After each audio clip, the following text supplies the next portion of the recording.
Hello everyone, I am Tacit and welcome to the Gems of War Guild Wars week 117, day 5. So of course, today on PC Mobile, we got ourselves a Yellow Day Guild War.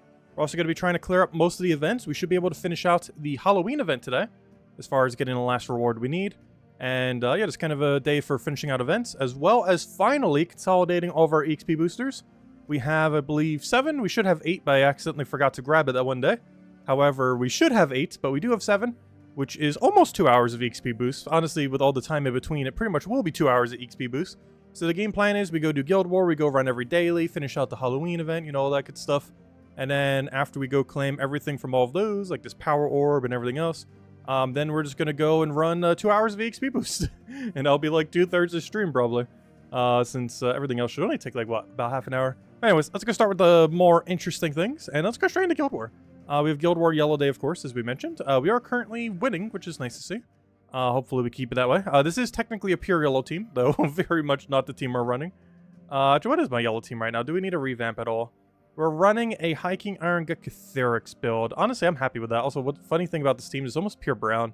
Minus Gimlet, this is a pure brown team as well. That kind of works out both ways. Actually, have we had Brown Day? Yeah, we already had Brown Day this week. The only one we haven't had is Purple then. Interesting. We're still on a really good score right now. We're on like a 9,550 average right now. Hopefully we can maintain that, as we can actually finally be Paragon for once. As we were like 100 points off or something last week, or last month, I mean. But hopefully we'll get it this time, as long as we don't lose or don't score like horrifically bad on one of these. But anyways, I don't think I need to change anything, right? We're on Yellow Day, everything says yellow. We should be on 20% into 8 magic. Do I really need that, though? I don't need 8 magic on this team. I think we do 20% into 2 seasons. This gives Hiking Iron Gut a higher chance to initially devour, as well as just giving everything slightly more bulk. So, you know what? We're actually going to be switching this, at least for this anyways. That gives us 8 extra stats to everything that isn't magic. So we're basically sacrificing 8 magic for 8 in every other stat that isn't magic. And this is most noteworthy for Hiking Iron Gut, because of course his devour rate is based on your attack value. So having a higher attack will be a higher chance we get that initial devour. And once we do that, we should be good to go. Do we need 20% now that I'm thinking about it? Yeah, we probably do. Yeah, 3 things on our team still need it, so it's probably still worth it. Because, actually, never mind. We need it for Hero as well. Oh, it's still 3 because Gimlet has full power and power. Yeah, we'll just roll with this. I think we're fine. Run it with 2 seasons. Hopefully Web Spinner isn't too big a deal. He's running the super cleansy version of it. So it really comes down to starting board. We have a green to brown convert. Doesn't green deny rabbit? No, you did convert blue. Yeah, it's gonna really be a sketchy starting board here. Like, it comes down entirely to what the starting board will be. Alright, anyways, let's get into it. Anyways, hello everyone! Hope you guys have been having a wonderful, wonderful weekend. Hello Bill! Hello Lester! Hello Henry! Hello Yeah! Hello Solitary! Hello Henry! Hello Isabel! Hello Draco! Hello Cookie! Hello Genki! Hello everyone else. So hello Lester, hello everyone else. Welcome, welcome, welcome. Alright, right off the bat, do we have natural cleanse? No. Do we have alignment anywheres? I didn't think about that. We don't have cleanse counter, do we? I'm so used to having like cleanse spam on the other team. We do have it once our hero gets up, but only once our hero gets up. Oh no, it denied my other extra turn. That's not good. That's actually really bad. I was about to utilize that extra turn. Can we just take that over and not be too threatened? I think so. Like, what's he gonna do? He has purple to yellow, that doesn't hit anything. He's blue to yellow, that doesn't hit anything. And as long as it's surge, we're just good to go. It did not surge. Well, we can get full mana here, and that's still fine. So we do that, get all of our mana, Hiking Iron, get something. Ideally, we just land this on Web Spinner. You have immune to Devour still, right? Yes, you do. Actually, we do have Curse, but it's on our last slot there. So a little inconvenient. Hopefully our seasons will come into play and get our Devour. Nice, it actually worked. Do we have alignment again? No, but we'll just cleanse everything, not need to worry about our freeze anymore, and then we're good to go. Unfortunately, didn't get auto extra turn there, but we have everything we need to win. We simply just go Devour at 100% rate. We now insta-kill the hero, and apparently miss completely. A little unfortunate as he gets a lot of mana there. Do we have alignment? No. Or do we? No, I can't do anything to take that. I guess we just go for the stars and hope it lands the hourglass. No, it overwrote the hourglass. Do we have convert? No. Gosh, can we get anything? I'm just going to do wand again and just hope it doesn't miss. And it didn't, and it would kill it. And as match. Now we're going to repeat that 4 more times, though hopefully at a better pacing. Though that one wasn't too bad. We were never in any threat of dying there, but also could have gone smoother. What do we have? Next one. Same premise except Wild Fang instead of Web Spinner. Otherwise, it's the exact same team, same premise, same everything. Biggest issue with the team we're using right now is it's very dependent on us getting wand, like, immediately. And we can't get it up immediately a lot of times. We blue to yellow. Does that do anything? No. It looks like it's about to, but it's not. Purple to yellow. Do you do anything? Yes. Ooh. What if I move it? I can't. Ooh. What if I move it, like, everything? That gets taken. That goes over there. That seems fine, unless something weird happens from Sky, which it very much will. Alright, we're fine. We're frozen on that color, though, which is not ideal. I could try cursing him, but honestly, we just need to try for our extra turn. Did we get it? We did not, but we got the bless we need. And he did get a big poke in there, but we can just take our life and be good to go. Alright, now we have all the life we need. Do we have alignment on this? No, so we just go for wand again. And that should be everything we need to win. We just hit hero because he doesn't have stealthy.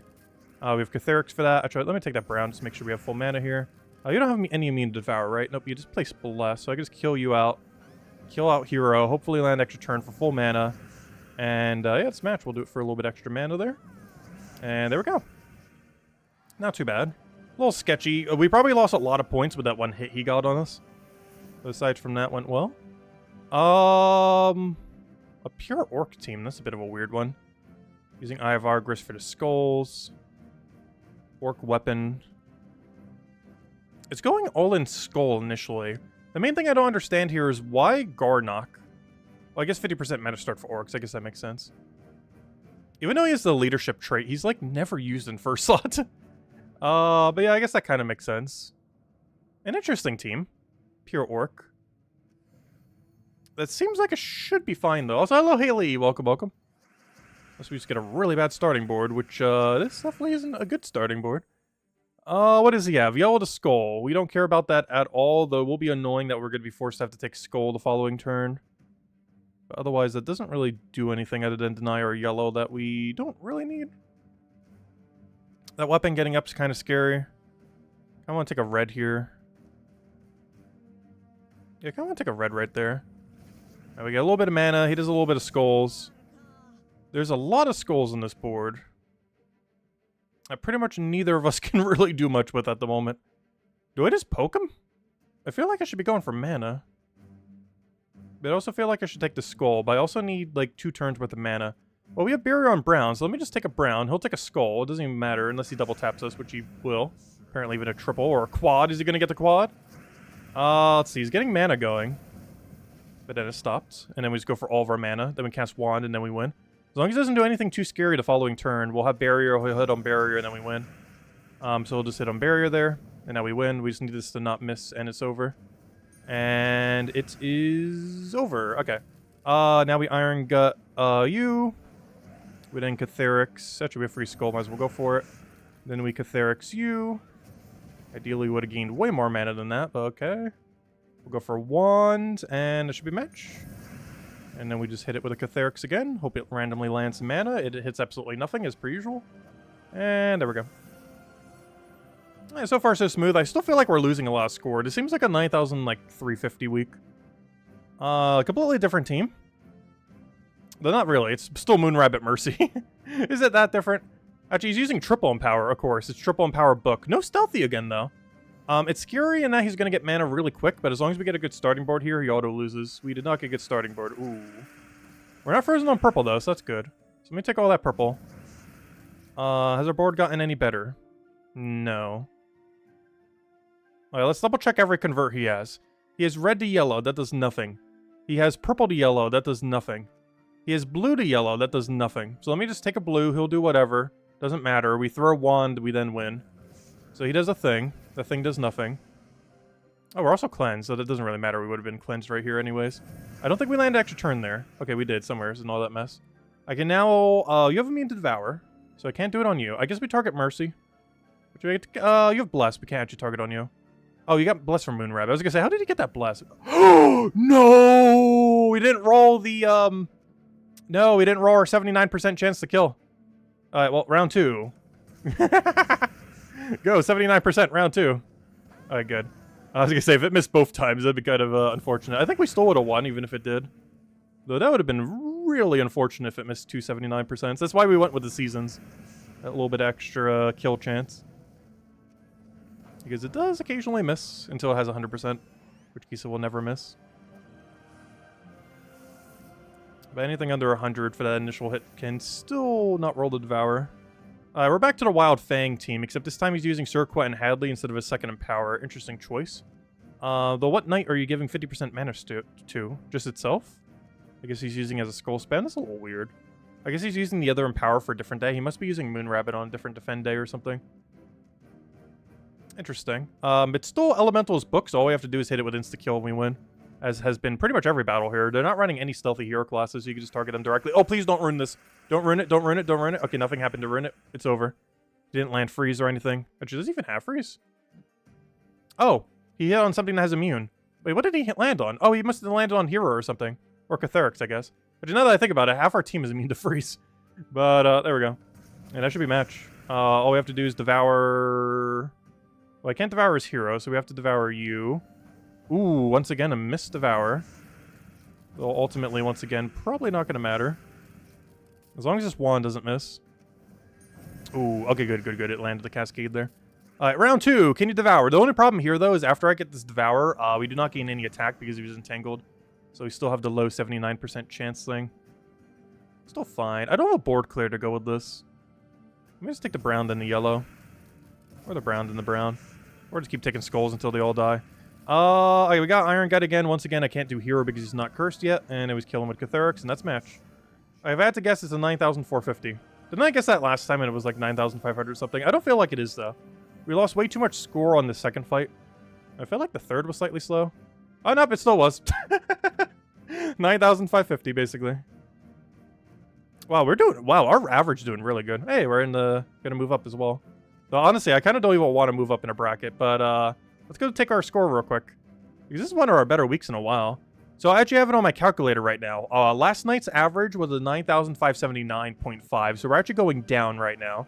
So if I take our current number, which is 47,854, 47,854, and divide that by 5, it's definitely gone down. But we're still at an average of a 9,570.8. Which means as long as I score like a 9,350 plus tomorrow, which is exactly what happened on the final day last time that made us not get Paragon. But as long as we score, well, obviously a 5-0, but a 5-0 that's also at least 9,350, we will have a 9,500 plus average on every day. So, nice. If we score even higher than that, it might be a 9,550 average. And this should be the highest score in our guild, I believe. Let's see, we have a 47,854. Yeah, that's like 700 higher than that. About 700 higher than that. Yeah, honestly, as long as we 5-0 tomorrow, we are Paragon for next Guild War then, it looks like. Like, pretty much all we have to do is 5-0 on a purple day, which in theory should be really easy. Purple day's one of the easier days, though we'll probably still find a way to mess it up. I don't know, should I revamp my team? I feel like the team I use right now doesn't score that well. I almost want to put Wild Queen on it. My current Guild War purple is very safe Life and Death Weaver, but it's very slow and clunky sometimes. Might completely overhaul it for tomorrow. We'll figure that out tomorrow, though. I'm not going to bother with that right now. We got plenty of other things to go do, given that we're going to be going for like 2 hours of EXP boost. But yeah, if we do revamp it, we'll revamp it at some point tomorrow and kind of mess around and see what we want to do with it. We'll go over all the weekly spoilers, and then we'll kind of like mess around with our purple team before we do Guild War tomorrow. Anyways, let me go back to a normal team. Of course, we still have the 5-year anniversary extra rewards. This should be the second to last day of it, unless you're doing it all week next week as well, but I'm pretty sure they generally just do it for a week these days. But, yeah, we get a few more deeds and everything. Always great to see. They add up over time. That's Guild War. The amount of points that you get per each fight is actually different. Because the earlier fights are worth less points, and the later fights are worth more points. So making a mistake on a later fight is a lot more consequential than making a mistake on the earlier fight. Like, for example, on our second fight, we got hit by, like, 200-something damage. On that fight, we probably lost about 50 points for it, around there. But if we would have had that happen on the final fight, we would have lost probably upwards of 100 points. from the same thing occurring. Because it goes like 200, 250, 300, 350, 400, I believe it is, or something like that for the Guild War scoring. It tells you on each one the little card thingies. But does this still tell you after you've done the battles? I don't remember. Yeah, it tells you right here. 250, 275, 300, 325, 350. So it's not that big of a gap between them. But compared to the first fight and the final fight, that's like a 30-something% difference. So it adds up. Like a mistake on an earlier fight definitely means less than a mistake on a later fight. But of course, you ideally don't want a mistake on any of them. But you do get penalized a little less the earlier it is compared to the later it is. Oh, so hello, Logic Slayer! Welcome, welcome. Oh, so I didn't get any caffeine for this stream. I might need to go get some. We're gonna be going for a while. Probably gonna go for like another 2.5 hours of stream. If at least another solid 2. But main goal right now, let's go finish out every event for the week. Because I think we're in kill range of every single event that's still ongoing. For example, well, thank you, Guild. I don't need to do that. Thank you, Guild. Looks like we are now done with, what event is this again? World event? World event is now completed. Yeah, this was World event. Gosh, too many event modes. Also, thank you, Isabel, for the carry, as well as Beowulf, as well as, Hamachi, as well as Jeff, as well as pretty much everyone with over 2,000 score. Also, we're second last. Thank you, Guild. Good job, Guild. No, that's because we haven't done our battles for the last, like, 2 days, but we already have all the points, so it doesn't matter. Actually, I think I did them yesterday. I just haven't done it today yet. And we don't need to because it's already done. Anyways. Let's see. Do I have any raspberry teas? No. Honestly, I need to go pick up drinks. I need to go food shopping, like, tomorrow or Monday. There's a lot I actually need to pick up from the store. And caffeine is one of them. Because even though I haven't been drinking any sodas, I still go for caffeine occasionally. Like with teas and such. And I have like none in the house right now. Anyways, I was about to go do something and forget what it was. Let's just keep going through the events. Guild War we already did. Got basically perfect score. Well, not perfect, but good enough. Let's see. Event. Oh yeah, let's go finish out the Halloween event. All we have to do is one more fight, so let's go do it. Actually, 2 more fights. That'll be enough points. And I'm not going to bother doing the other ones. I don't think we can get any reward, even if we do all the fights for the rest of today and tomorrow. I don't believe we actually get anything from it. I'll just save us some time not having to do it. Also, I should have waited on casting that to wait till we had Wand. Because now we're going to have to cycle all the way back on our mana. Just to get Diamantina to roll again. Also, just Thrall not having mana is not ideal. So we'll hand out the first code soon. We're going to probably hand out 3 codes tonight. Also, 1 point short. I'm pretty sure they calculated that out exactly. So it's like, how can we troll everyone to spend a little bar? Oh, we'll make it exactly 1 point short if you went like max difficulty the entire time. You're stocking up on caffeine for next Vault event? Yeah, unless they change it. Next Vault event is on Thanksgiving weekend. And there we go. Let's go buy our Orb of Power. And now we have officially gotten everything from the Reward Shop. Witch's Armor we got last year. We got 1 Bloodfang. We got 6 copies of the Pet, 5 of the normal, 1 of the golden. And we got the Power Orb. And that's everything of relevance. And there's no point in doing the other battles, as the only thing we'd be able to possibly get from that is like some trade stones or something. Or some food that we can easily get in the other, from like angels or merchants. Anyways. So, oh yeah, I was going to check one other thing. Do we have the pet maxed? Or have a copy of it? I'm pretty sure we already checked this like 10 times, and yes, we do. But that'll not stop me from checking like the 11th time. Just to make sure we indeed have it here. Also, why didn't I go like upgradable or something? Well, I guess technically it's not upgradable right now. We've done it by base rarity though. It's obviously like the lowest rarity one.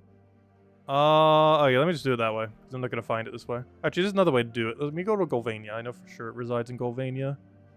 There it is. Yeah, we do indeed have it. Alright, just making sure. We do have our copies. The normal one maxed, and a copy of the golden one for whenever we want to max it in the future. Anyways, okay, so, Halloween event, officially, 100% completed. Next, nothing to do here. We'll have 1.9k naturally. Actually, do we? Where are we at right now?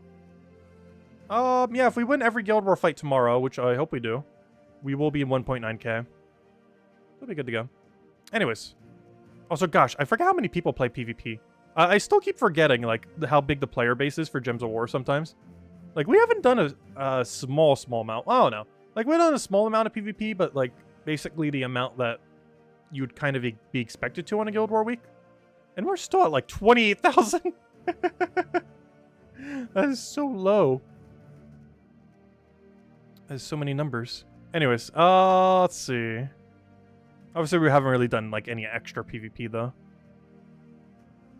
Right, we did that, we did that, we did that. Just trying to go through all the modes. We gotta go clear through this, then under Spire, and then we're good to go use every EXP booster we have. And wow, was this a horrible faction layout. I mean, dungeon layout. Oh, well.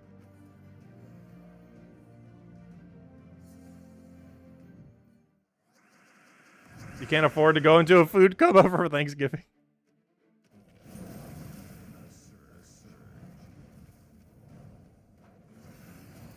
I'm still not even sure what my Thanksgiving plans are. It's in like 2 weeks from now, and I still don't even know. I probably will by sometime next week. I'm pretty sure I'm only really celebrating on that Sunday. And just with people locally. Because at this point, I'm not going anywhere for it. That's for sure. For Christmas or New Year's, I probably will be. But definitely not for Thanksgiving. Honestly, I generally don't go away to see family for Thanksgiving. Very, very rarely. I had no problem with the help with the Terror Raid thingy. Yeah, that one was honestly pretty easy compared to some of them that we've had. We'd even use like the optimal like team, and it still was perfectly fine. I was just trying to think of things we already had built, so we didn't have to build something new, and it worked. I kind of needed him for mana.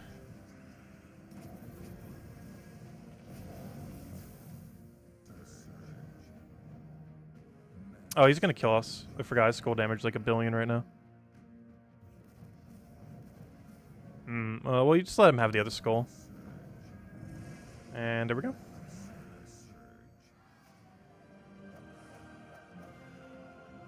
Right, final fight for dungeon.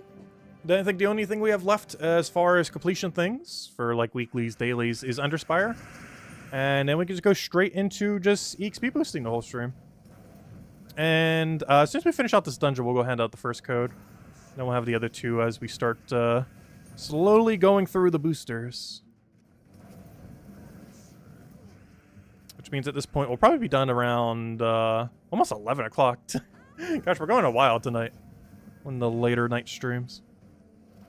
What day is the Old School RuneScape stream next week? Oh, we're doing that on Wednesday. It's probably starting at 7 a.m. I think the actual event starts a few hours earlier. But there's 2 reasons why I'm doing it later. Actually, a couple reasons. One is YouTube only likes 12-hour streams, so we'll probably do it from 7 to 7 when we do it most days.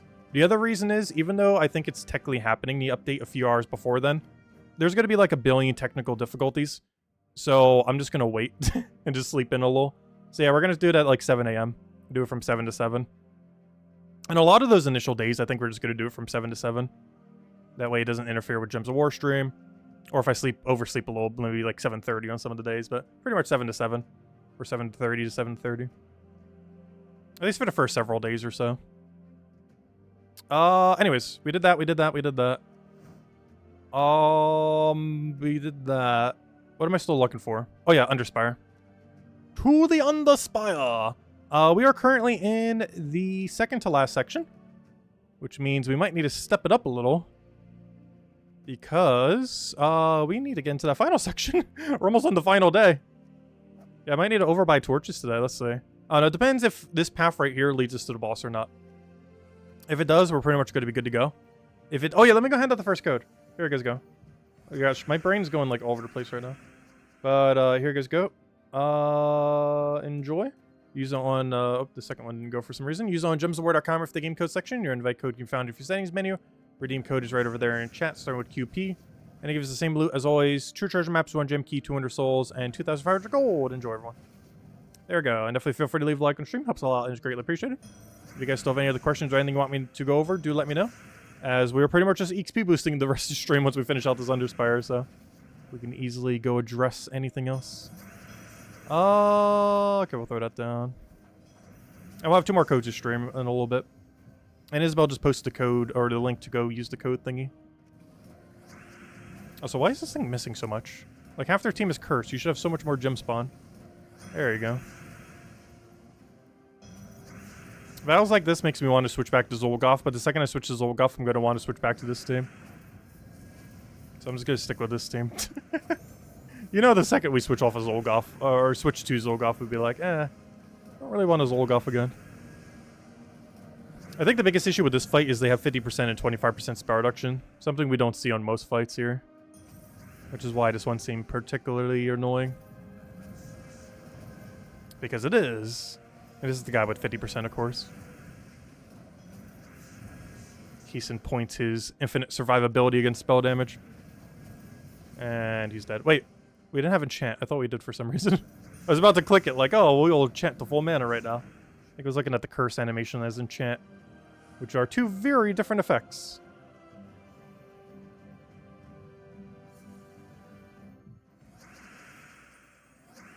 I almost forgot too. I need to, when I go food shopping later, I need to go pick up a card for my dad. His birthday's in like a week from now. And I won't be able to ship it out tomorrow, so I'm gonna have to send it out Monday. So I'll probably go food shopping tomorrow then. Because I need to go pick up that card so I can send it out by Monday. Because if I tried getting it on Monday, they would have probably already picked up mail on Monday by the time I could get it there, so I'd have to do it tomorrow. Even though they won't ship it out until Monday, it'll make sure it's in the box by Monday when they do pick it up. Oh, you know what? I'm actually about to go switch back to Zolgoth. This team actually is starting to get a little bit too slow here. Mostly because we don't have the spell damage. In the other mode, we have spell damage, so it's a lot nicer. This mode, we do not have any additional spell damage. So we hit very, very low. At least compared to World Event. So yeah, we're going to switch back. Because we could actually legitimately lose the fight we're on right now. Which would be very sad. Let's see. I'll throw that down. Get the other one going.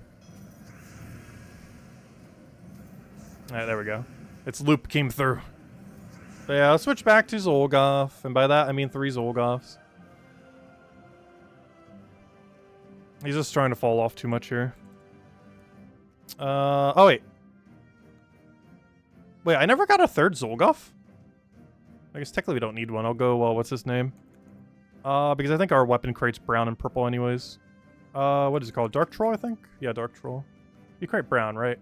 Yeah, brown and purple. So this was basically our original team then. Something like that.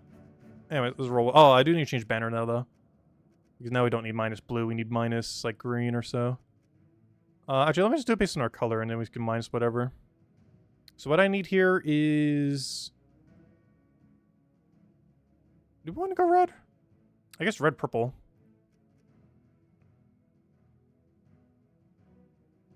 I need that the other way around.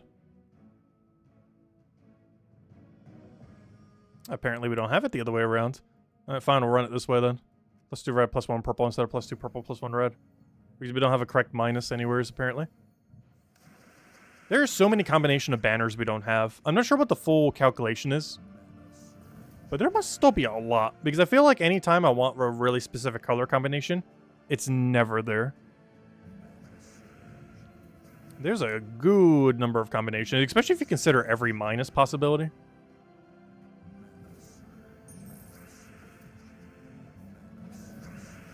I'm not sure what the total combination is. It's some kind of big number.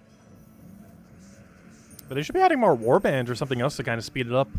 Warbands would be the easiest way. They literally have a feature in the game already that would help speed it up. Because otherwise, the only time we're ever getting any is whenever new kingdoms or new factions come out. For example, next month, we'll be getting 2 new banners because a new kingdom is coming out. And of course, with a new kingdom comes a new faction. But aside from that, unless we get like a warband drop or something, we don't get any new banners added to the game. It's pretty much exclusively new kingdoms that bring in new factions as well. And whenever they occasionally add new warbands. They did a warband rotation recently. But that warband rotation was just that. It was a rotation. They didn't actually add any more warbands to it. They simply just rotated the already existing warbands. Oh, so this team feels so slow. Why does every team feel so slow from Kakarot? This team really shouldn't feel this slow. Oh, good. He died to death mark. Okay, that helps speed it up a little. 1, 2, 3, 4, 5. Okay, this is the end of the line. Let's hope it's something good.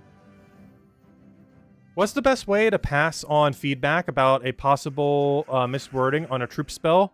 Probably mentioning it on the forum. Go to gemsofwar.com, click on the forum section, and then post on the forum like, hey, there's a misspelling right here. I think you would do it under... Actually, what category do they have for that these days? Do they still have a bug category? They have some kind of category that would be very obvious once you see it that it should be posted under. I actually don't remember its name these days because I haven't been using the forum much. Yeah, posting it to the forum would probably be the main way they could see it. Like, Gems of War actually has, like, a still semi-active forum. Not as overly active as it used to be back in the day, but, yeah, it's actually active. Can't say that about a lot of other games. Because normally they just move their forum to Reddit or, like, Discord or something similar. But, Gems of War's actual forum does still get, traction. And a decent amount of it, too. Oh, we'll take our yellow over there.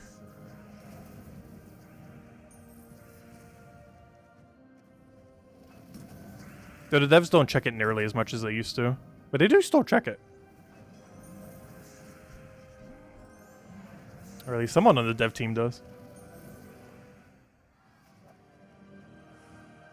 No! I still don't understand the difference between a merchant and an angel. I mean, whatever it's called. The boss room. Let's go this way then. Oh, you got one. It wasn't the right one, though. Unfortunate.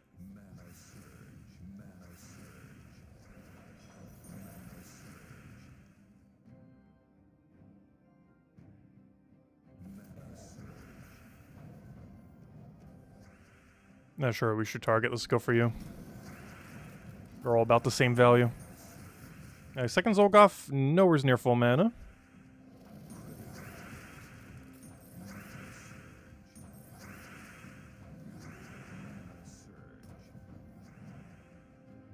I think there's no penalty for death in this mode.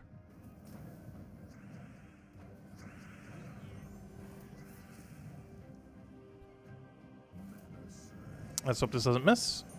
And it didn't miss. Perfect, and he's dead. Easy as that. There's a Halloween rewards in your EXP boosters. Oh yeah, I forgot to claim that earlier too. That or they resent it twice. I think they might have actually sent it twice. Because I could have sworn I grabbed it earlier in the week. And then it appeared again. But I didn't notice that it appeared again because it was piled with all the EXP boosters.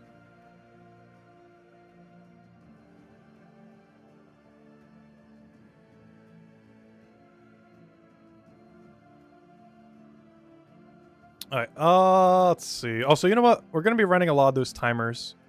Let me go get rid of the glory orb thingies. Let's go bring out the nice timer. Because we're going to be needing that 7 times. So might as well bring it out now. And as soon as I open it, it's going to be like, do you want to update it? Actually, OBS just got an update today. And apparently, I can actually... I didn't set it up yet. Because it happened like right... Well, it didn't happen right when I was doing it, but when I updated it was like right before the stream. But basically, from what I could tell from the update, I haven't set it up to work yet. But it seems like I can control the entire back end of my stream from the layout. Because normally how I have to do it, if I want to change anything on my back end for the stream, I would have to do it on like the actual browser itself. Like on the other computer where I have it set up. But it seems like they finally did an update where you can actually do it within the client itself, or the streaming software, whatever you call it. And, yeah, that will make it a lot more convenient. I need to go log into it and everything and set all that up, though. Well, I might try it out for next stream.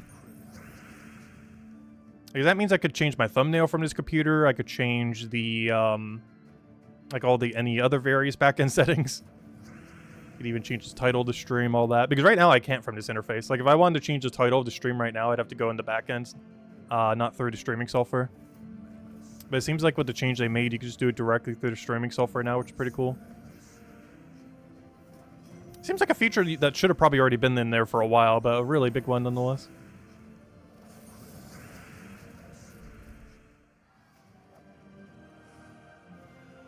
Alright, double dead end, almost guarantee not it. Though it's only a 2 off right now. It could still diverge. You know what? We're going to go for it. Worst comes to worst, we get a treasure room out of it. I don't think this is actually going to be a double dead end yet. It can be. I feel like it needs to go at least one deeper before it's double dead end. Okay, we'll take that one over, take that one over.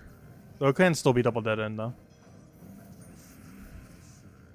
We don't need anything over there. We'll go double over our purples. Get all that rolling. Take a brown. Zolgoth to Zolgoth. Zolgoth again. Zolgoth again? Alright, take him out all the way. Get the last of our mana somehow. Should probably take a yellow instead. Oh, he's gonna kill my hero now, isn't he? Yep, he is. Well, we can just double purple and be fine, though. And as match. A little bit of Death Mark coming in. Hey, there we go. Look at that. Alright, now either of these two paths could be it. I think it's this one.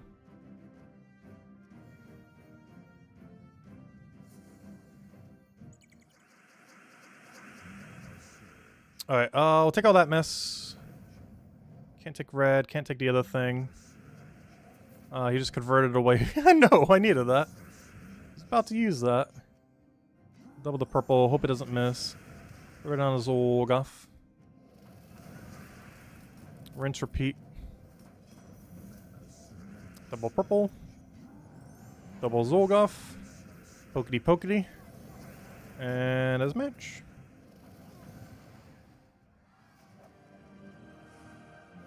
Oh, that looks promising. That sure looks like boss room positioning.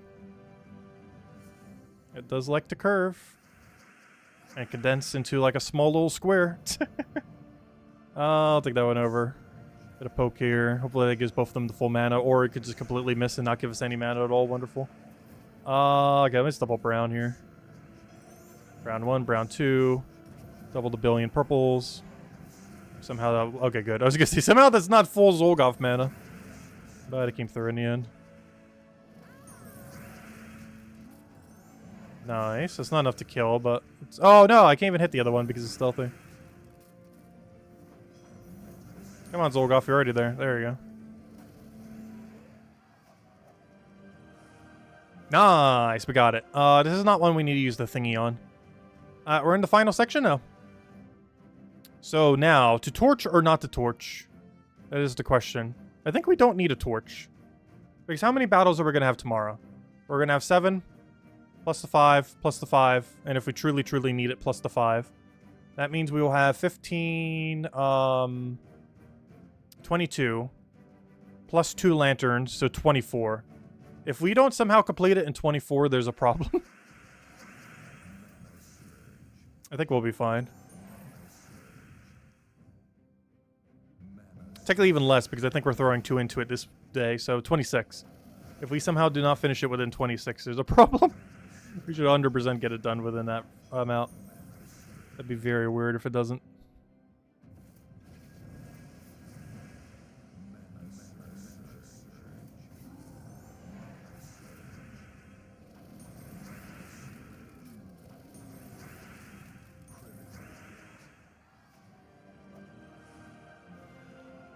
Alright, there we go. Yeah, we'll have 26 battles. The 2 that we're doing right now, and then all that we have access to tomorrow. Between the 2 lanterns, the 2 battles we're doing now, and all 22 torches available tomorrow. That should be way more than enough. Even with, like, max unluckiness, that should be fine.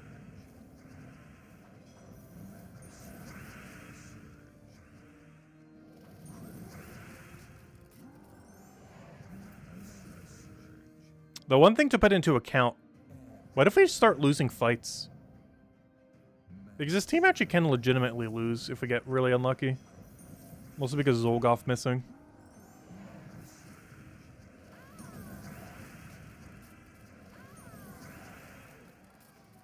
Wow, we just now hit the daily objective? Feels like we should have hit that ages ago, but sure, we'll take it. That reminds me, I should probably double check what we need for the daily EXP booster. Because given that we're using all of our EXP boosters, that does include the one for today as well. I think we got them all done passively, but I'll go double check just in case. Because there's a chance they did not get done. Like that one from last week that I completely forgot about. that I just assumed was done, and apparently it wasn't. That just died. That's unfortunate.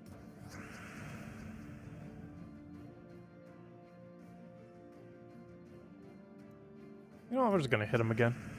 Nothing wrong with that.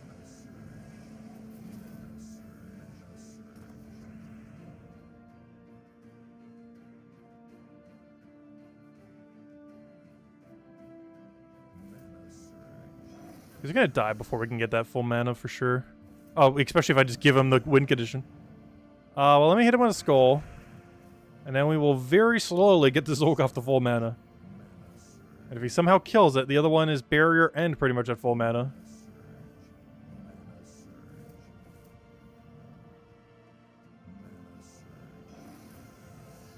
That was a very strange fight, but win's a win. And that is the end of our sigils. Until tomorrow, where we go finish out under Spire. Which we should be able to in that many fights. I'd be very surprised if we can't. I don't know, do we throw down 5? I really don't feel like we need it. I guess it saves us from doing a 150 tomorrow. You know what? We'll do it. Yeah, we'll throw 5 more today. It just plays a little bit safer, and even if we do need that many tomorrow, it saves us 50 gems if we do it now. Compared to tomorrow. So you know what? We actually will do it today then. 5 more fights. There's a small chance we overspend by 50, but it also saves us from overspending by 50 and makes it impossible for us not to have enough battles for tomorrow. Also might make it so we have some excess that we can actually scout with if we want. See if we can get any of those new legends, because I still don't have any of them. Have any of you guys gotten them yet? I did a poll earlier this week, though it was barely even fixed at that point. But I think it was like 87% said they didn't have one yet. But I assume more people have gotten one since then. Yeah, I still haven't gotten mine yet. We are still at 0 out of 6.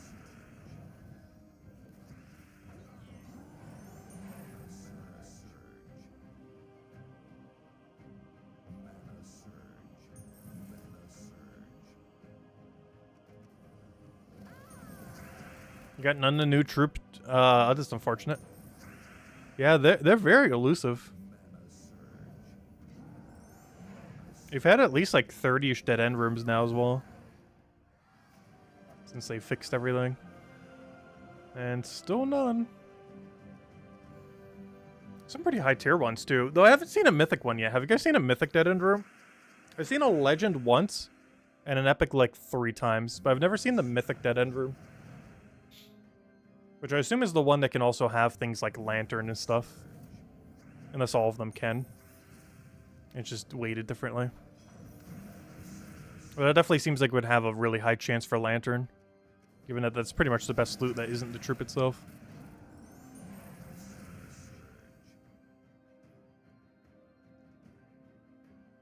It's like 1 or 5%. Did they actually data mine it, or is that just collected data?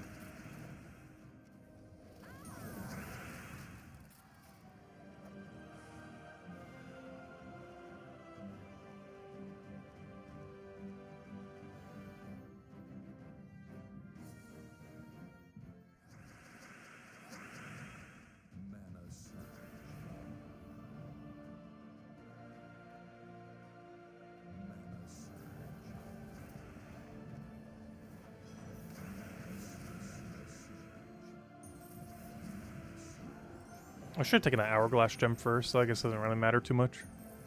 Alright, before I click the first Zolgoth, let me go get the other one to full because he's pretty much already there anyways. And then we start poking everything to death. Oh, just from people saying how many they've gotten, okay.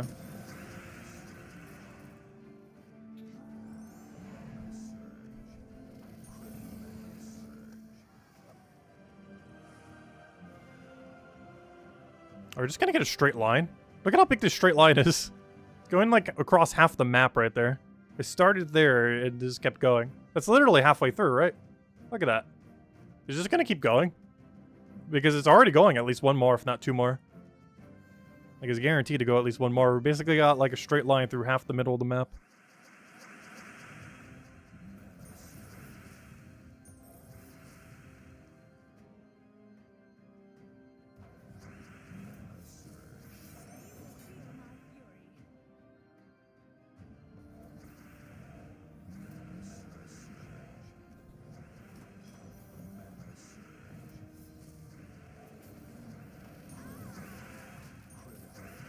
That's a decent chunk of skull damage. We can cascade that for full mana. Poke again, but we don't really need it. Might as well just double Zolgoth. And as match, if I'll ever let me cast. It has been done. Alright. Yep, there's the... Look at how big the straight line is. This just keeps going. It went from the middle of the map to the end. Because we know for sure it goes one more because that's the boss room right there. Oh, there we go. Might as well do it. Well, we put those 5 torches to good use. We found the boss room. Just gotta find a side room tomorrow. If we have any spears, we'll just try to see if we can find some of the new legends. If we get really lucky to lantern. Though honestly, I'd rather just have the legends. I would pay lantern just to get the legend at this point. Though I wonder what happens if you lantern one of those rooms. Do you get like double the loot? Though I guess that wouldn't be that useful in most of them. Because if you double a lantern, you just spent a lantern to get a lantern. Because I'm pretty sure you would only get 1 lantern. In which case you would get 2 lanterns. Which means you just used your lantern to get a lantern, which would do nothing. So it's pretty much pointless to ever lantern them. Yeah, look at how big this line is, though. It started here and went all the way there. Oh, there we go. Now we have 2 paths to go tomorrow, either up or down. But that's for tomorrow. Anyways, oh, good thing this popped up. A verse 3, I need that. Oh, thank you for popping up. I wouldn't have grabbed that if that didn't pop up. Oh, yeah, I need to go complete a delve. I think I checked that too. Well, to a delve. Let's go to, like, City of Thieves real quick. Should have, Rowan quick kill here. Oh, hello, Ginky. Welcome, welcome.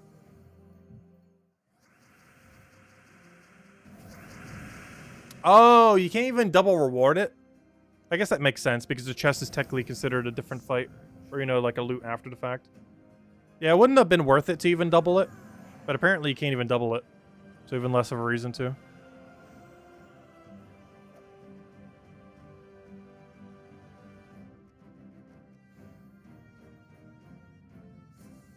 Is boss chest code for double Ds? No. Though we do have 2 more codes to go hand out tonight.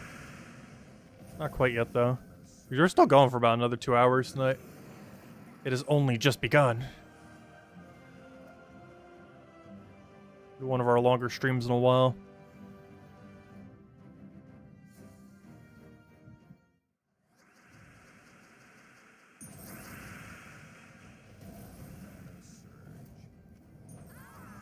Oh, for Gems of War, that is.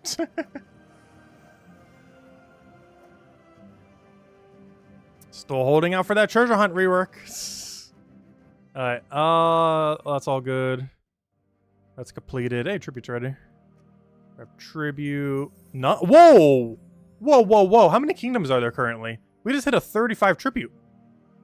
I think that was the closest we've ever gotten to all, right? How many are there right now? Yeah, we just got a 35. There's 37. Ooh, not bad. I think that's my highest yet. Because I don't think I've ever gotten a 36, and I know for sure I haven't gotten a 37. Yeah, we just got a 35 tribute. Very nice. Oh, so hello, Sib. Welcome, welcome. Alright, I think we have done every single thing except start running these EXP boosters. Oh, also, Lester, we're finally going to hit the funny number. The 1869. It was the goal for this year was to hit that level. And because of EXP boosters, we got it quite a bit earlier than expected. We were planning to have it by the end of the year, and we have it mid-November instead. Also because EXP boosters kind of carried that a little. That new feature that came out a couple months ago that, of course, we couldn't account for. Actually, you know what? Before we use the EXP... Well, then again, I don't know. We're going to be using so many EXP boosters, I might as well start now. I was going to say, we're so close to a level that I kind of want to go get that level before we use the EXP booster. But honestly, we're going to be using so many EXP boosters tonight, I think it's fine if we just use it now. If we waste, like, 30 seconds on one, I don't think that's going to matter. We have, like, 2 hours worth of them. I'll just start using them. I claim all these. And, yeah, let's start taking it from chronological order, I guess. Grab this one. And it shall begin.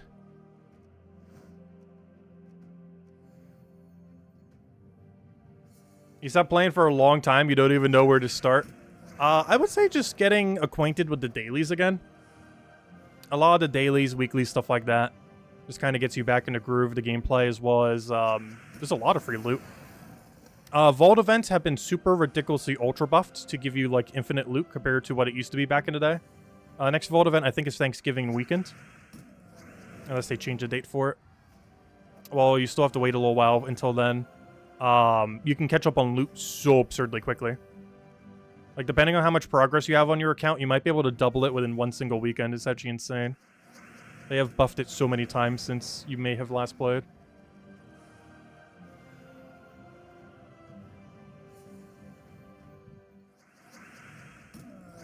Yes, Ironhawk is still meta. Actually, we're running it right now. But yes, Ironhawk, triple, or Dust Devil, triple Ironhawk, or Sister Superior, Dust Devil, double Ironhawk, stuff like that. Yep, still really meta. Just as meta as it was when Ironhawk first came out. The only difference is they have added a Dragonite Gnome. Dragonite Gnome does have enough damage to survive both a 20 and a 25 damage poke.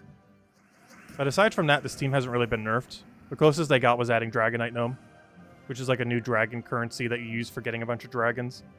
But in doing so, they made the guy have 0 attack, so he has really high HP and armor. And he can survive a Ironhawk team. But this doesn't slow you down too much because he's a really rare occurrence to actually occur. Even during Vault events, he's pretty rare. But he does slow this team down ever so slightly, as he's out of kill range of even the 25 damage build. Of course, this is the 20 damage build. Topaz Giant is meta? Topaz Giant isn't bad. I wouldn't say meta to describe it, though. Though, on the term of meta, we are getting a really ridiculously strong meta troop tomorrow. I mean, not tomorrow. Oh, wait. No, not tomorrow. 2 days from now. Monday. But on Monday, we are getting a absurdly good troop. The current season power gem is Hourglass Gems. And we're getting what should end up being the best Hourglass user that will probably ever be added to the game. Because I highly doubt they will power creep much beyond that. It has the capability of basically making almost any team into a spam extra turn team. Most notably things that have mass explode and destroy that normally wouldn't extra turn. Like Thrall, Marilith, World Breaker, you know, anything like that. Or Goltha. It essentially turns all of them into 100% extra turn troops. Which has a lot of potential for team building and just other things.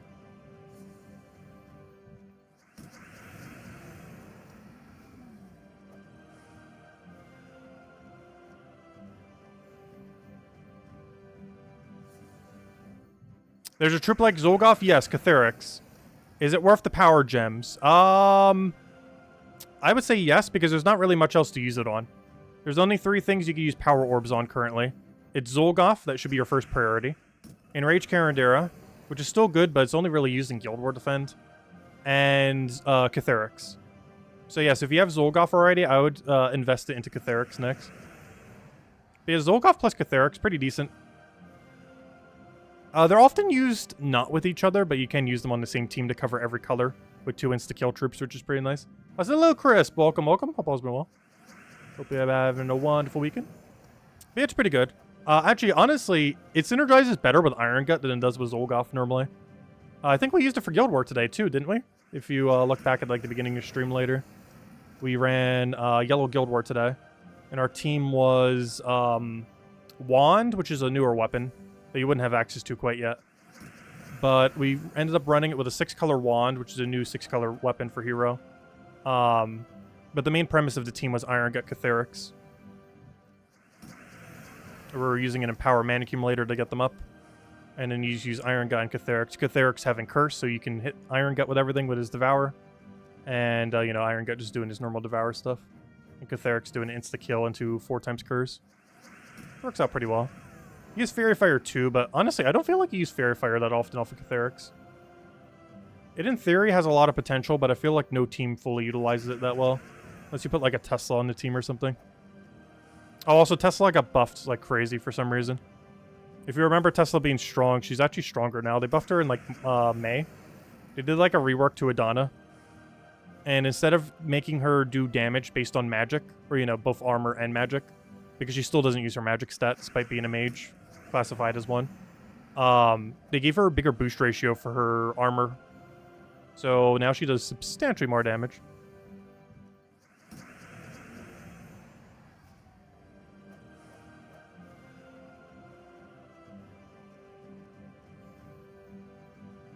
Lester.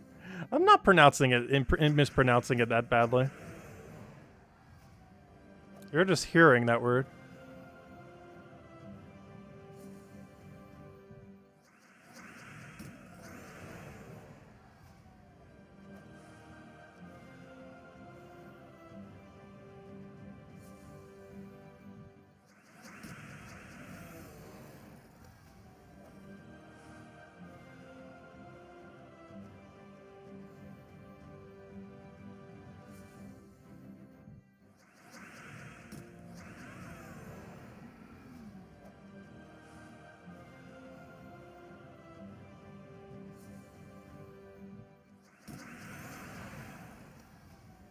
So after this booster, we still have 6 more boosters.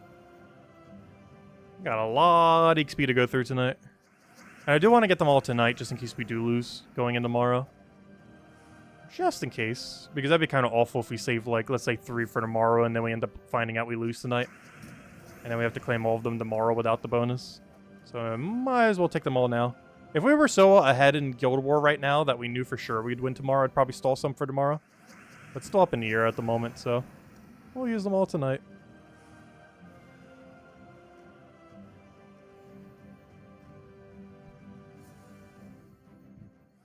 I will hand out the next code after the next one of these. Not this one, but the next one after. And I will have another one a little bit later.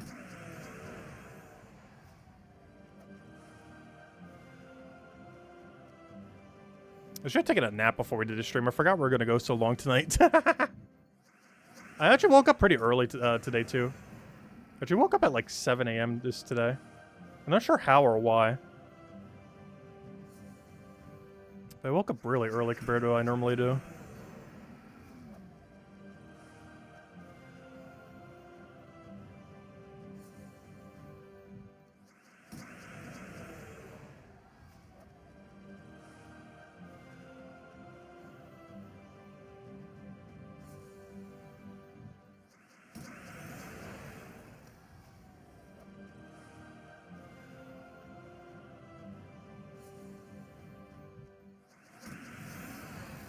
The only problem I have with EXP farming is there really isn't any team variety. Like in what we're fighting, I guess slightly. But in the sense of what we use. Because the meta's already so established that there's not anything that can compete with it even remotely. That's the only slight issue with Dust Devil Ironhawk team. Is it's so unmatched that, you know, once you have it, you just don't run anything else for this particular situation. Hey, we got a gnome. Unfortunately, the useless gnome, but a gnome nonetheless.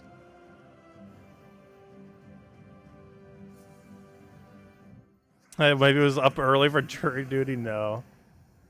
I still can't believe we got out of jury duty without needing to do it at all. They didn't even need a jury because they basically like pleaded guilty on the first day or something. I'm still not even fully sure what ended up happening there. All I know is I got out of jury duty before I even needed to participate in jury duty. And I take that as a win. It's like the luckiest role you can get on jury duty. The only problem is I still had to go there, which was annoying. It was like an hour trip there and back. But aside from that, it went really smoothly. I just didn't have to do anything.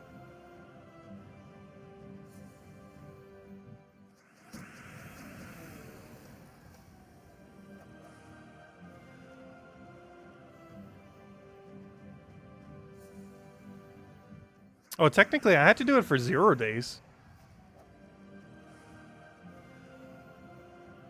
Though I never did get the call that said that they canceled, but also I don't ever check my phone calls, so that might be why. Actually, now that I'm looking at it the other day, I don't even think I set up voicemail on my phone yet. That I've had for like 4 to 5 years now. I should probably do that.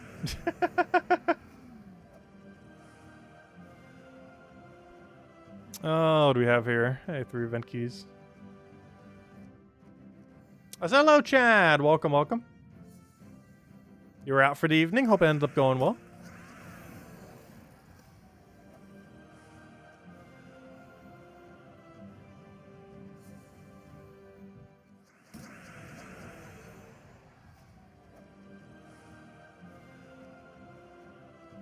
Tell us the details. Sounds like he made a went out to eat. Something I should really go start doing again at some point. Since the pandemic, I have barely ever ate out to eat since then. Like, it's been pretty much like a single-digit number since then. The amount of times I've eaten out since the pandemic. I still have not been back to melting pot, by the way. I got, like, really addicted to it pre-pandemic and still never went back. I still haven't gone back to any kind of, like, all-you-can-eat buffet kind of things. There's a pretty good Chinese one near me as well. Pretty decent sushi and everything for the price.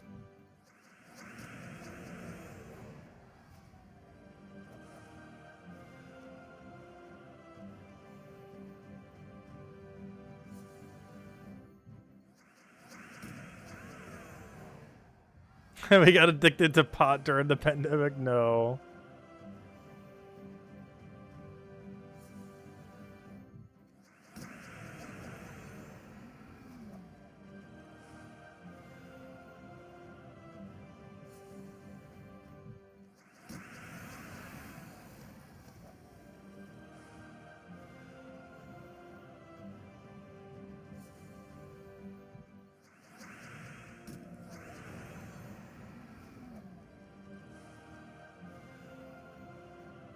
And I got married and you had a little celebration. That's pretty cool.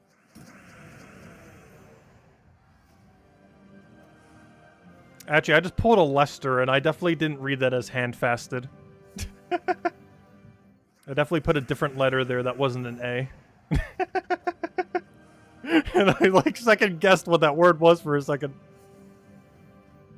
Lester, you're corrupting me.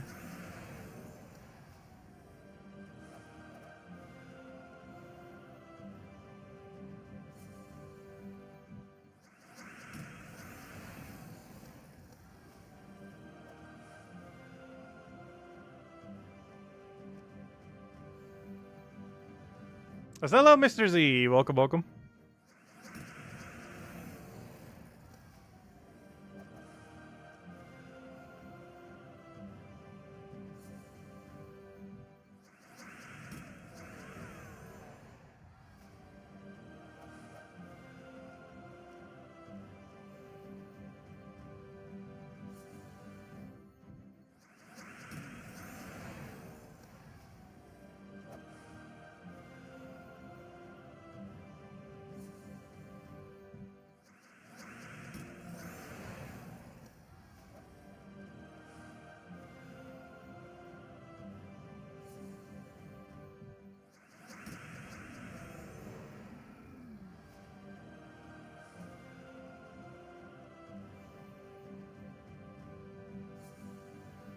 Hello, Solitary Mind. If I didn't already say hi, welcome, welcome as well. Yeah, one more minute for this booster, but we still have like 6 more left. Hour and a half of them. So it looks like we'll finish like right before 11. And we should be able to get quite a few levels. Oh yeah, I forgot to announce it when we got it. But we have officially reached level 1,869. Soon to be not 69 in about the next hour or so. I think it just takes like 3 more boosters. At our level range, I think it's like 3 boosters a level. I'll take those deeds, I guess. How many gems are we down to? Gosh, that gem stack is getting so small. I really need to start opening like all of our glory or gold keys or something similar soon. That or you know what we still need to go open? I still need to go open all my vault keys before Thanksgiving. Because I like being down to 0 keys as of lately for every vault event. Go all the way back down to 0. Yeah, we need to go open them all soon. Because there's at least a couple thousand gems in them. From the previous vault event that we haven't even claimed yet. Because we're going to need that, otherwise we'll dip under 10,000 during the vault event. The Halloween event is starting to get difficult. Yeah, it does get kind of hard at the higher range. What team are we still using? Honestly, I think I still ran the same team, wasn't I? But it does get pretty hard, though we do have pretty high stats, so we can kind of cheese it with anything. Yeah, I've still been running the Diamantina build. Yeah, Thrall dies pretty quickly in this kind of team setup. But you can always tank with it with Hero. And use like a barrier on brown hero class with like Elementals. It'll be a little bit longer to get your initial mana. But it's like tank with hero, and then, you know, you just mana accumulate from there. But yeah, Thrall does die pretty quickly. Especially with lower stats all the way up front there. At the higher range, he'll get like 2-shotted, 3-shotted. Alright, let's go run another booster. Let's see. How many do we have in our mail right now? 1, 2, 3, 4, 5. And the 6th one is from our daily. So you know what? Let me use the daily one. And then we'll start using all the mail ones. Alright, timer has begun.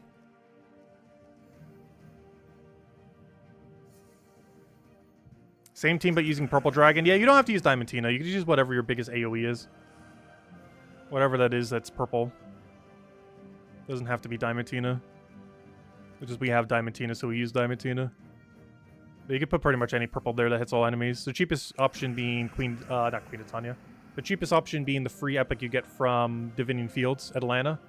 But the most expensive option, of course, being Diamantina. But anything in between also works. Yeah, after this Palooza, or whatever you want to call it, EXP booster, we'll go hand out the second code, and then we'll have the other one a little bit later. That's the game plan. We still got an hour and a half of these left, so buckle in. We'll be here all night.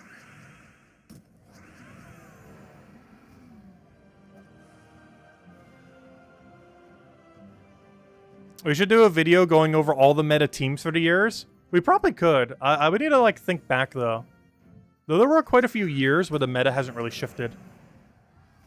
Though we are getting something absurdly meta shifting next week. But there's been a lot of years where the meta has kind of stayed the same. Like 3-4 years in a row. Also, the meta for everything doesn't necessarily shift at the same time either.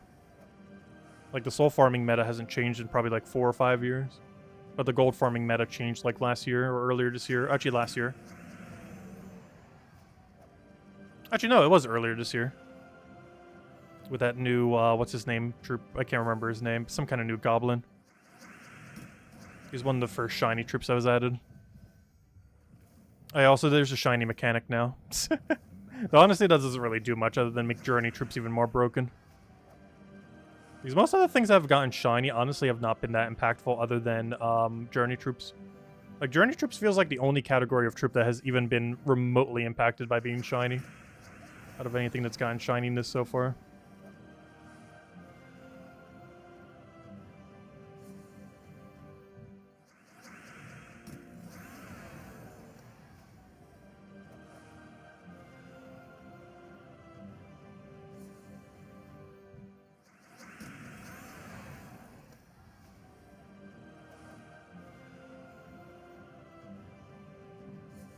Hourglass Gem achievement just dropped. No need to use the troops to get it this time. Yeah, you can get it completely from Sky. And while it's not too hard to use the troop this week for it, next week's troop, you'll get it in like 5 minutes. Because you can infinite loop into herself while creating Hourglass Gems. So you're pretty much good to go. Just get the mana going a little and you just have all the mana you need. And I'm pretty sure within a single minute or two, once you get the team running, you have 100 Hourglass Gems in under 2 minutes.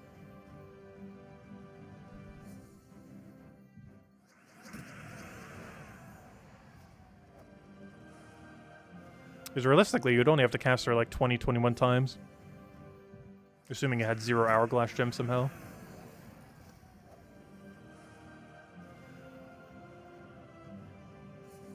Oh, actually, that's not true. Because our freeze gems could technically overwrite the Hourglass Gems. But it still would be really quick.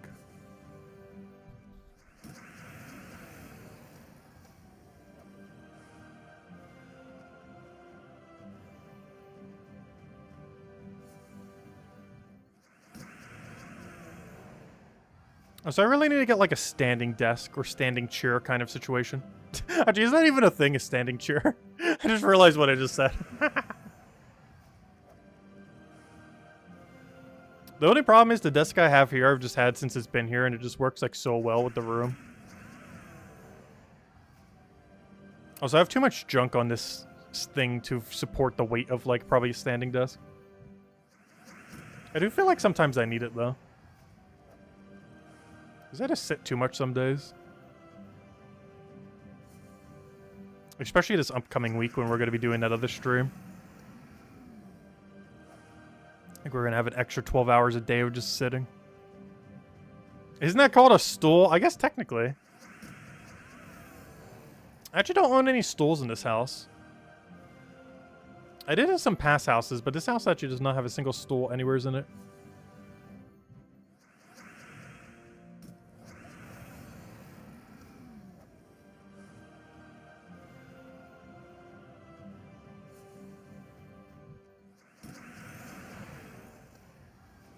Hello, Jamie. Welcome, welcome.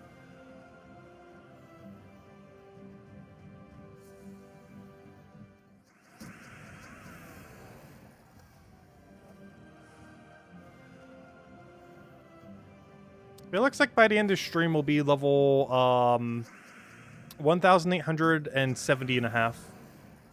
So basically 1,870. I'm not sure if I could push 171. Or 1,871, I mean. I'm gonna be slightly short.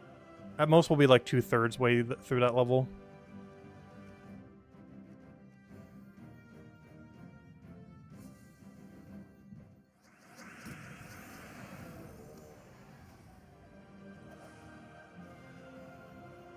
But I 100% need to go pick up some caffeine tomorrow. Honestly, that's probably the first thing I'm going to do when I wake up. Get ready to leave, go grab some caffeine, then a bunch of other stuff. I'm not going to do Thanksgiving shopping yet, though. But definitely need to pick up caffeine and just some other odds and ends. Because all I have left in the house right now is water. Water, water, and more water. It's just all simply waters. Very cheap orders, too. I always get whatever's most on sale.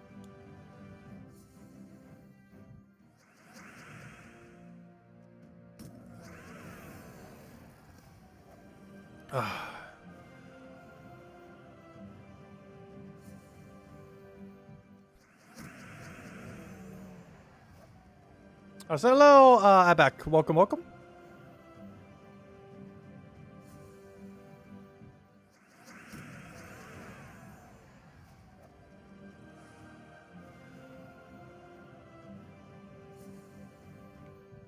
Oh, you know what I did try the other day? I'm not sure how new it is, but I saw it for the first time and ended up figuring I might as well try it. Have any of you tried Propel from Gatorade? It seems like it's kind of like a water that they've made with electrolytes, basically. Like flavored water with electrolytes. It's okay. It's one of those things where I'm not sure what kind of ingredient is with it. But if I drank too much with it, it like messes with my brain. So I just didn't really want to drink more of it. Like, its flavor and everything was decent. But I don't know, I kept getting like headaches and other stuff from it. So I was like, probably not.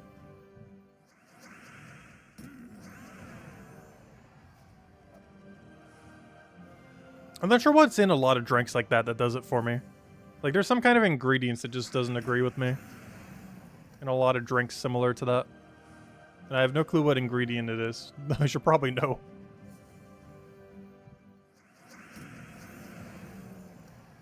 And then it started tasting like soap to you? Well, it didn't taste awful to me. But it has like a weird effect after I drank too much of it. And by too much of it, I mean like one a day. I was doing for a little while. Is Venetia still good for daily tasks? Yes. I actually still run her for daily tasks. Mostly just to give her a purpose, because she kind of fell off everywhere else because of Diamantina. But she's still really good for the daily task kill range.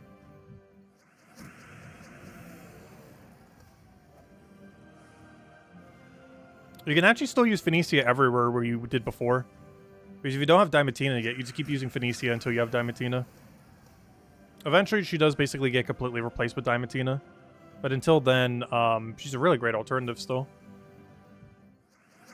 And I still run her for the dailies just to give her use.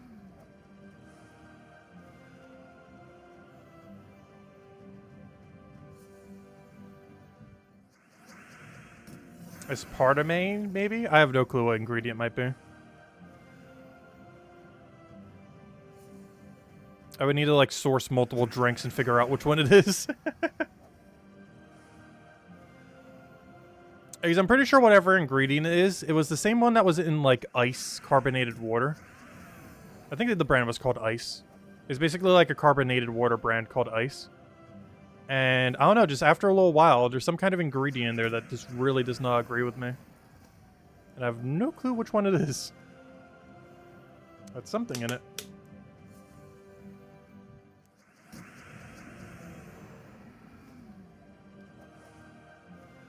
And whatever it is, it's in a lot of, like, waters. Like, alternative waters. Like, flavor waters or carbonated waters and other things. There's some kind of ingredient in them that doesn't agree with me a lot of times. Which is why I just end up going back to water. Like, every single time I'll, like, try one. Try it for, like, a week, a couple weeks, and then it's like, I can't keep drinking this. Is something off? And just go straight back to water.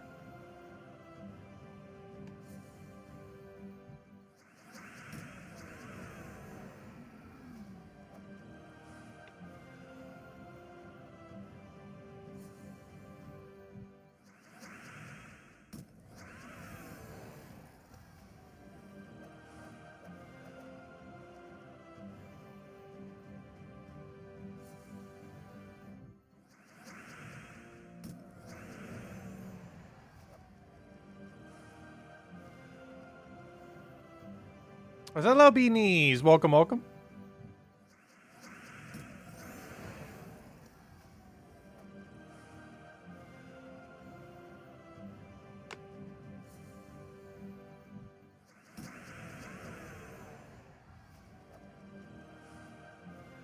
So I might need to go get another water. I have 5 treasure maps. We should go grab them. I don't think we have enough. I think we're only sitting on like 50,000 something of them. Could use a few more. Still holding out on that treasure hunt rework. At some point. It's more so a matter of when than if. Though that when is looking pretty when. Because gosh, it could still be another year.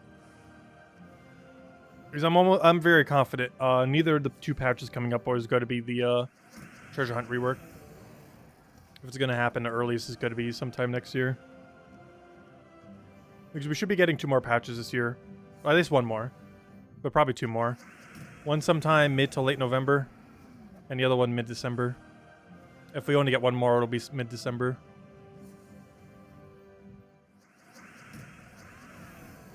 I feel like we're going to get a 7.25 and then a 7.3. With the 7.3 being the big update. So we'll probably get a 7.25 in November and then a 7.3 in December. Which will be interesting, because if we get the biggest update of the year in December, that'd be the 2nd year in a row where the most impactful update of the year was in December. Because last year was the orb system. And while the update didn't do that much, what it did was very substantial to reshaping how the entire game works. Because they added glory orbs that made it substantially easier and no longer requiring Explorer 12 to max out mythics. They ended up adding the pet orb that made troops or pets that were originally unable to even be maxed capable of being maxed, as well as just making pet maxing easier in general.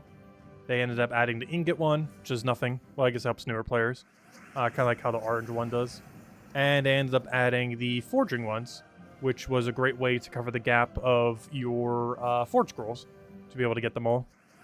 Those do eventually become useless, but there's a pretty big gap in between because of how long it takes for Tower of Doom events to cycle around.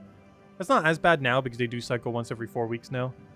But still, even at once every 4 weeks, it takes a while to max out all the Doom weapons. Especially since every Doom event brings a new Doom weapon. And it's basically a way to catch up to the curve. Because even if a new player comes around, they could still just farm forging orbs, and that gives you the all the Doom weapons max. Honestly, it's pretty much been the biggest update in the last year. Even since then. Because what else did we really get this year? I guess the biggest thing was shinies. But honestly, shinies wasn't that big. You can't shiny hunt in this game. You get like a small drip of them like every week. So even though that was kind of big, it wasn't that big. I don't know, what was 7.0? What am I forgetting in 7.0? Was that when they added shinies? I honestly don't remember what 7.0 is now. What was the 7.0 patch? That in theory should have been the biggest update this year. But it couldn't have been that big because honestly I don't even remember what it was. You got rabies this year? Oh no. I used to have 2 rabbits.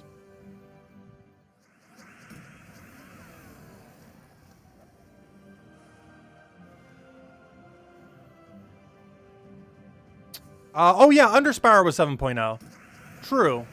Oh yeah, 7.0 actually was the biggest update of the year. Hold up, yeah, that was Under Spire. Yeah, 7.0 was the best update of the year. How did I forget about Under Spire? For some reason, I just feel like it's been around for forever. But yeah, Under Spire was the biggest update this year. Even if what's big in December, there's no way it's bigger than Under Spire. But yeah, Under Spire was the biggest update then. This would make sense for a 0.0 patch.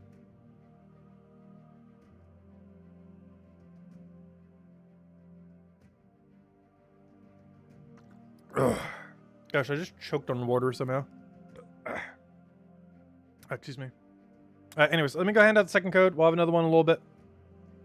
Use on gemsofwar.com underneath the game code section. Your invite code is in the settings menu. Redeem code is right over there in chat. Right there. And it gives the same reward as always. 2 treasure maps, 1 gem key, 200 souls, 2,500 gold. Enjoy, everyone. And definitely feel free to leave a like on the stream. Helps a lot and is greatly appreciated. Anyways, anyone have any other questions or anything you want me to go over? Otherwise, we got an hour and 15 minutes left of these things. Let's keep going. We'll be here all night. Or at least another hour and 15 minutes worth of night.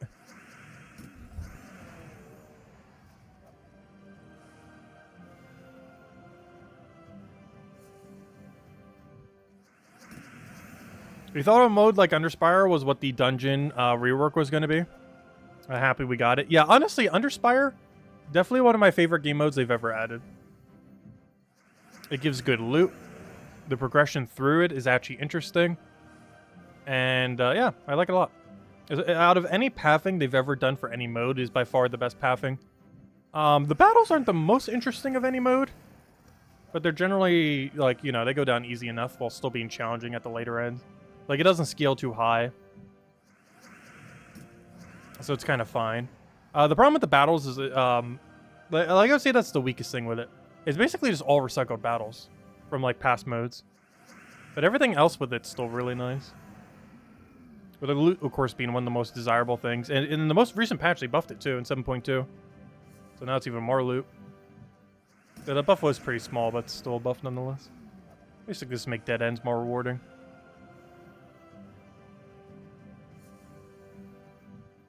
Just so when you waste, like, 5 torches, you still get something out of it. Even though that something's probably not worth the 5 torches you put into it, but at least it's better than getting literally nothing.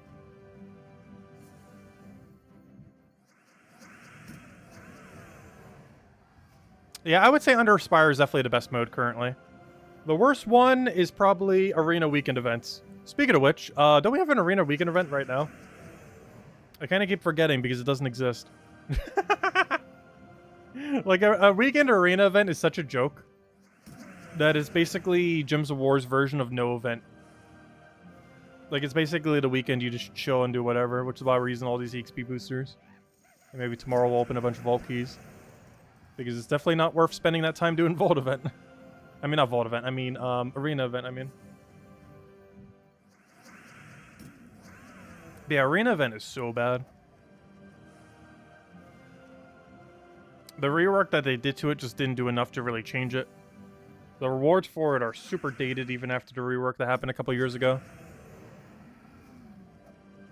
And the reward for the weekend version of it is just so bad. Like, essentially, the rewards that you get during it, like if you do it as a daily, because you can do 3 of them as a daily kind of thing. Though you can do infinite daily, but you know, you get the little offer thingy. It's basically just a weaker merchant. That aspect of it. The arena event itself, when it's a weekend thing, gives you almost nothing. And, I don't know, it's just not scaled that well. Not to mention the balance of your actual draft is really hit or miss. Because there's so many arena troops that are just broken beyond belief because they're not really balanced to work in arena. And if you draft them, you auto-win. If you don't draft them, you auto-lose. And that's pretty much arena in a nutshell. Is do you get any auto-win troop? If not, you're going to struggle. If you do, then you just click that button until you win. Yeah, Guild Wars definitely needs a revamp as well. Unless you're in Bracket 1, Guild Wars is basically pointless other than for EXP these days. Aside from the synergy that they have with the EXP booster, They are essentially pointless.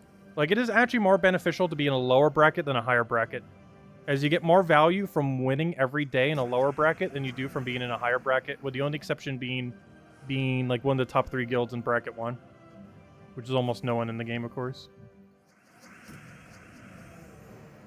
Because at most that's 90 people.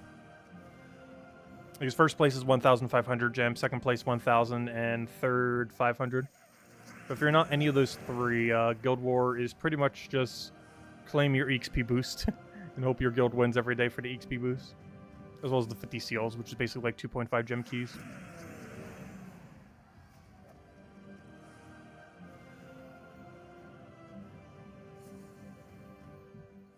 Yeah, PvP is another one of those modes that could really use a rework. They were planning on doing so the other, like a couple years ago and never did. I still feel like they're going to at some point soon. I think someone even mentioned a rumor that they are going to be soon.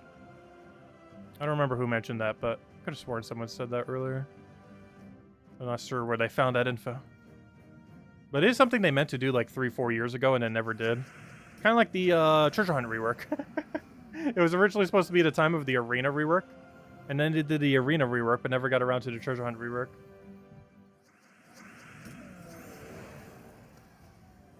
And the arena rework that they did do just wasn't enough. If anything, you could arguably have said that the arena rework actually made it worse, not better. Because they removed hero weapon and stuff like that. Oh, why did I do that? We already had win condition. Well, I guess we still have win condition. There we go.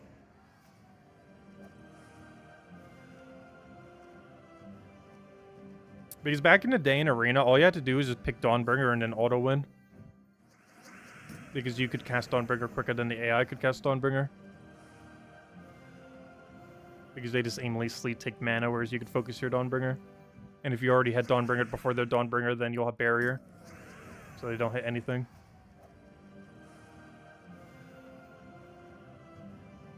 Yeah, the only way you can turn in maps currently is to convert them into Vault Keys.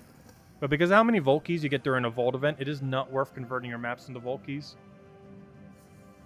Mostly because of the Curse Rune cost and everything else associated to it, the Celestials and everything. Just in the total combination, it's just not worth it. When you could play a Vault event for a short duration of time and get hundreds of Vault Keys.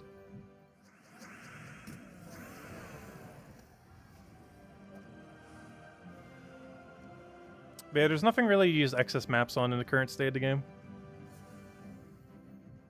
I do believe we're eventually going to get something like epic maps. Kind of like how we have epic keys, epic tasks, epic everything.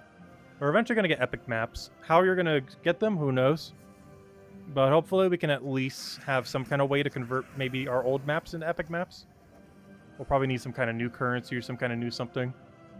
But hopefully we'll have some way to convert the old maps to the new maps. Even if it requires some other currency to convert them.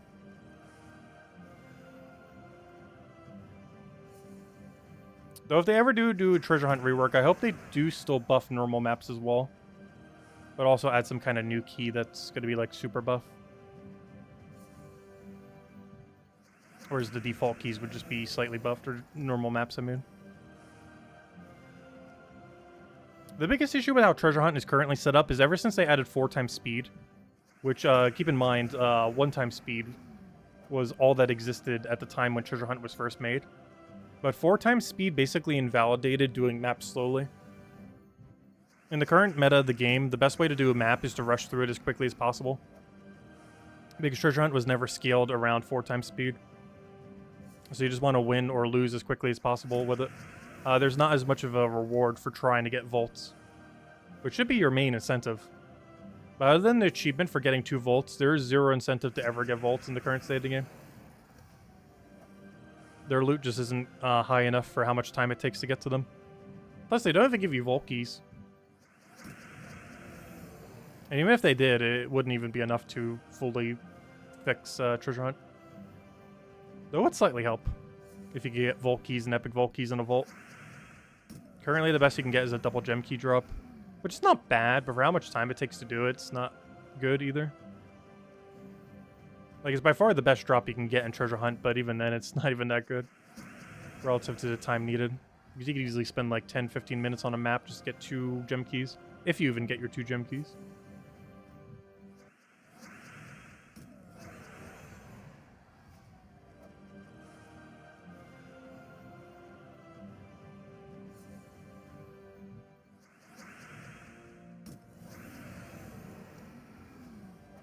But no, I still would really love to see a treasure map rework. I actually do enjoy playing treasure map. It's just the reason you see me almost never doing it is it's really bad value. It gives no EXP whatsoever for your hero, which is one of the main things you'd want to be getting up later in the game. It gives none of the more modern loot, like all the more useful modern ones, because all the loot from it's just really dated from way back when. And the incentive structure for the map itself, gameplay-wise, is just out of whack ever since 4x speed. As it's better to rush a map than to play it out legitimately. Like, you basically want to force end a map as quickly as possible rather than actually play it out, as the loot is better for doing so. But if they fix all those issues, then we'd be good to go. Plus, they'll probably add some kind of new map, of course. I'd be very surprised if they didn't.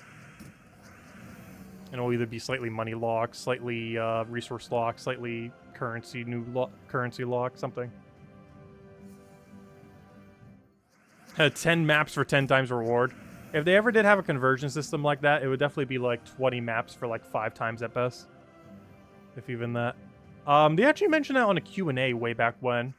I can't remember what their response was to it. I think they said no to specifically that, but that they are considering, like, you know, doing something that would still reward you, potentially for multiple maps.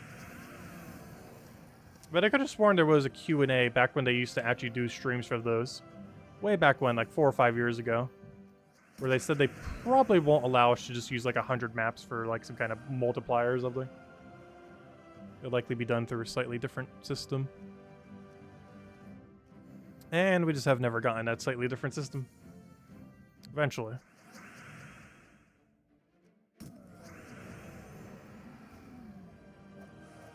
Oh yeah, the PvP rework will definitely happen first.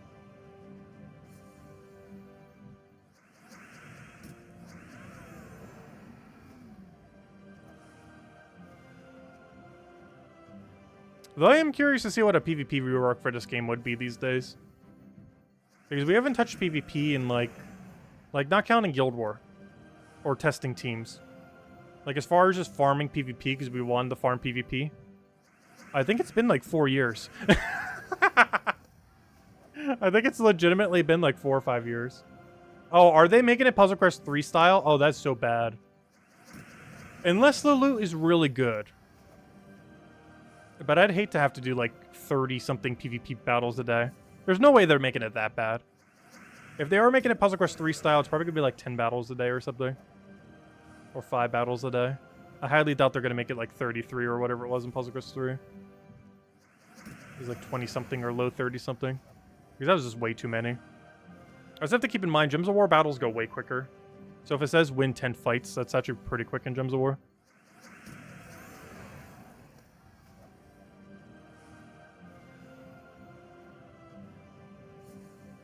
Yeah, 33. Okay, that's... yeah, I was right the first time. Hey, I do remember numbers. Yeah, it's 33 per day in Puzzle Quest 3. If you have every possible bonus.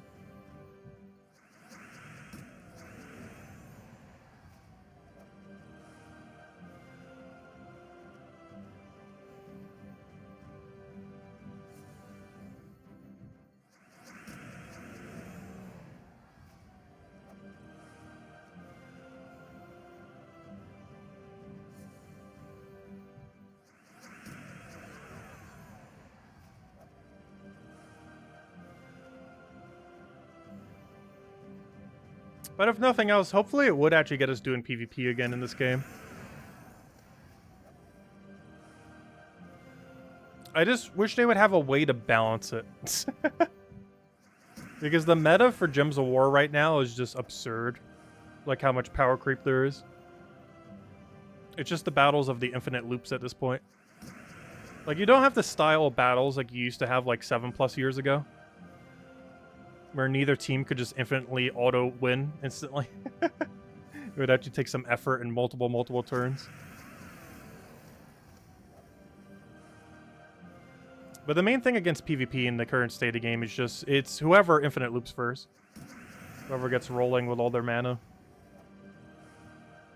And there's not much counterplay to it. Though there are ways that they can add counterplay. We have that one guy that can stun whenever the enemy casts a spell. Start adding ways to freeze when the enemy casts a spell, or silence when an enemy casts a spell. And other similar mechanics. Make it so you can barrier when the enemy casts a spell. That wouldn't work against insta-kill, though.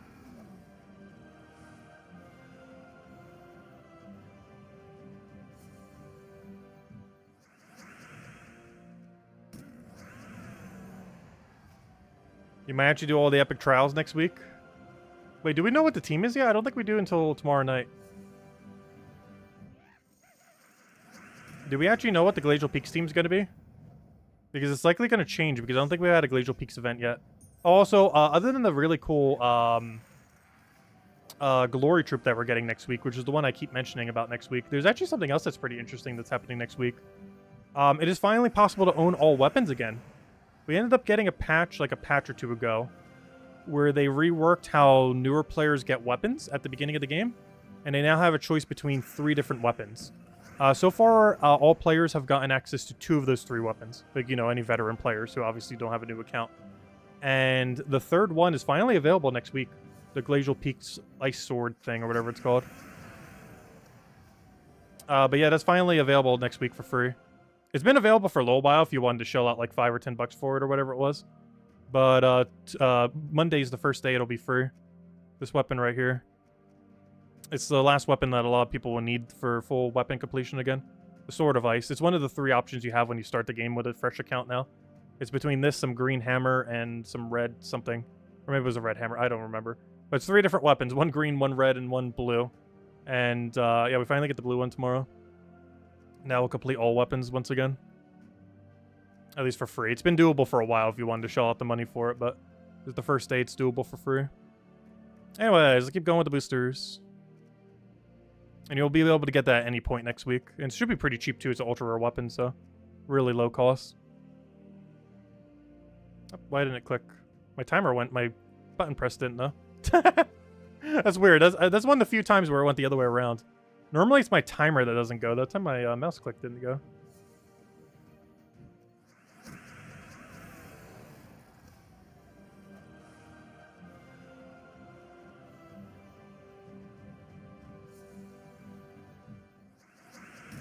You lost 2 of your guild fights today due to enemy just infinite loops. Yeah, that tends to happen. That is pretty much PvP in a nutshell these days. Especially Guild War. Guild War is really bad for it because every team is just double empower book or triple empower book. Like, obviously there are some exceptions, but that is like 80% of what you fight in Guild War.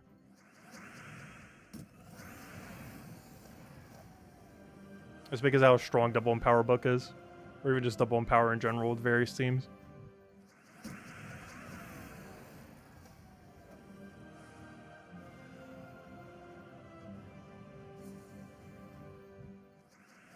We still need a really good empower counter. They've been trying to add them here and there. I think the best empower counter we've gotten in a long time is Wand, because it covers all 6 colors, so you could use it on all Guild War days, which gives you a really viable option to bless on every single Guild War day. So as long as you can use 1 or 2 of your own empowers to get that up and then bless yourself, you're basically immune to book. And then from there, you just go crazy with whatever damage sources you have access to. That's the closest we've gotten to a proper double empower book counter in recent years. They've been trying to do some things, but a lot of them didn't really work out. Like, they added that one empower that creates mana drain gems. But then that just got used on double empower teams, so it didn't solve the issue at all. If anything, it made the issue worse. Because that was basically added to, like, kind of nerf empower teams. But you can only use it on 2 Guild War days, and the enemy also has access to it, so it almost just makes the enemy stronger than what you would have gotten from it value-wise. Also, I believe it itself has immune to mana drain. So if you're in a mirror fight, it doesn't even do anything. Because you can't even mana drain the thing that ends up making the mana drain gems. Yeah, Neri. I feel like Wand was a way better counter to double empower than what a Neri was. If anything, a Neri just made double empower stronger, not weaker. But Wand actually was a pretty solid counter to double empower. The problem is getting it rolling. Because there's a really high initial mana cost to get up. But not too high. Because you have half mana start on hero, you only need to get 9 mana for it. And being able to cover all 6 colors, 9 mana is not too bad. At most, it'll take you 2 turns to get up. And if you can get an empower on it, it'll take 1 turn. Well, technically 0, depending on how you look at it.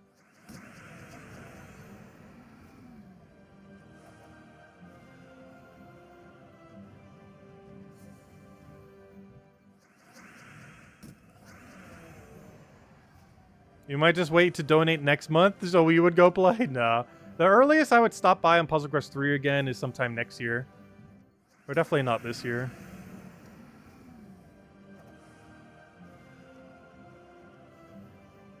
As far as games that aren't Gems of War this year, my plans are mostly the DLC for Pokemon when that comes out.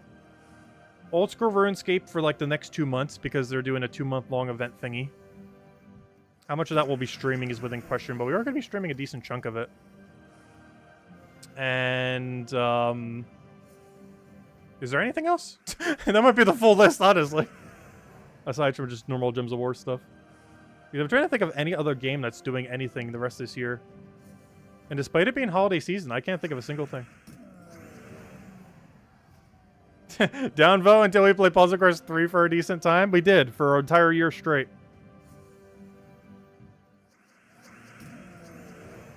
We became the #1 guild in the game.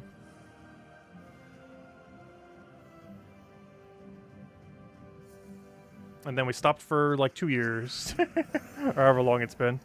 Yeah, that game's actually starting to get pretty high up there in age, isn't it? Isn't it like almost 3.5 years old now? Puzzle Quest 3? Does anyone actually know? Like counting the start of the beta time. I think it's almost 3.5 if you count the beta.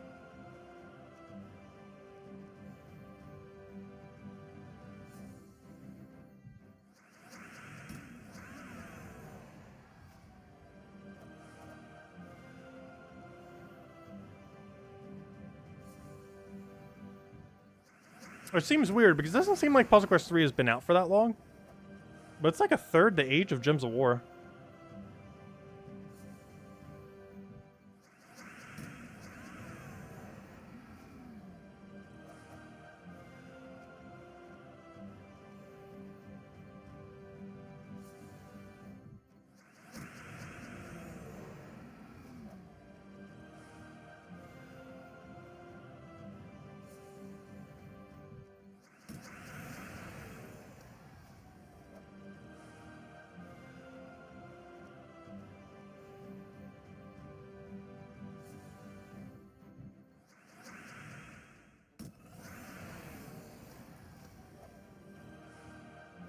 Yeah, what games are coming out this holiday season? Why can't I remember a single one? Has every company just not wanted to release a holiday thing this year? Or was this there's not any good games? Because I guess Nintendo's thing was that Mario game, but that didn't really interest me. Honestly, the only Mario game I'm looking forward to that's coming out in the next year is Thousand Year Door, which I've already played, but they're doing a remake of it. And honestly, it's like one of my top 10 games of all time, so I definitely would want to play it again. Even though we own the physical copy for the GameCube. They've redid all the graphics for everything, though, so it'll still be nice. And gameplay should still be the same, which honestly, that's better than them trying to change it. Because the game was already pretty solid. The only problem with them not changing it at all is, I'm not sure if they added a hard mode. And aside from the 100 trial thingy, if we just play through the gameplay normally, and don't bother going to the 100 pit trial until a little bit later, nothing's going to be particularly hard. The hardest thing we could possibly do is try to rush the 100 trial thing. But I wonder what the speedrun for that even is. But, that'd be the most challenging thing to probably do in the game. Because if you just play through the storyline normally, I'm pretty sure it's actually pretty easy. Like, it's somewhat challenging, but it is towards the easier side. At least compared to, like, Mario-likes, or, like, Paper Mario-likes. Like, if you compare it to Bug Fables on hard mode would definitely be harder than default's Paper Mario Thousand Year Door. Unless you're just going to drop a surprise hard mode for the game or something. Which would be a great addition.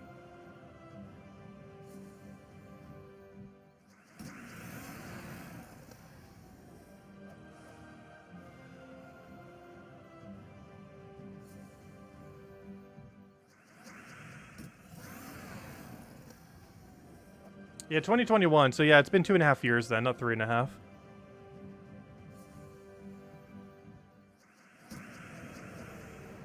For Puzzle Quest 3, that is.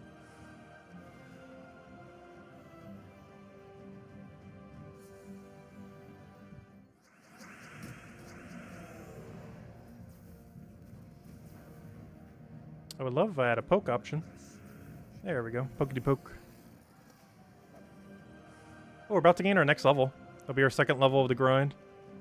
I don't think we'll have enough to make the third, but you never know. I get pretty close. I was saying earlier we'll probably get like 2/3 in the next bar.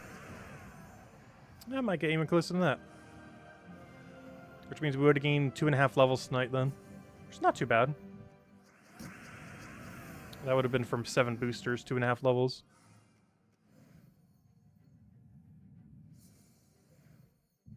Yeah, Super Mario Bros. Wonder was the most recent Mario game. I don't know, it didn't seem that interesting to me. Like, at all. There is one Mario game I probably still would play on this channel that I actually got for, like, super cheap back when. Which was Mario Odyssey. Which seems kind of interesting still. So we do still need to play that at some point on the channel. Because I've never bothered playing it yet. But aside from that, I can't think of a single Mario game in the last decade. Like, mainline Mario game. That seemed interesting. Since Mario Odyssey. Like, most of them are just pretty average. I'm not talking of like spin-off games like any of the Mario Karts or Mario Parties or anything, but I mean like mainline platformer Mario. Like the last good one I would say is Mario Odyssey. Which was like 2017. So it's been a good 6 years since they made a good Mario game. As far as mainline Mario.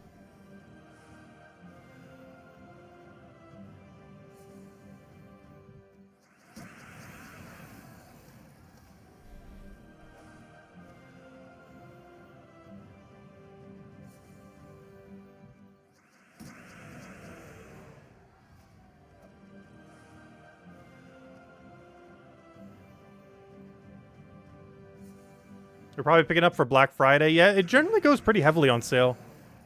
Like 40 bucks, if not less. I got it nearly free with a Switch controller. They did like a promotional thing for it. The Switch controller is normally like, what, almost like 70-ish bucks, 80-ish bucks. And I think it was like 80 bucks with a free copy of Mario Odyssey.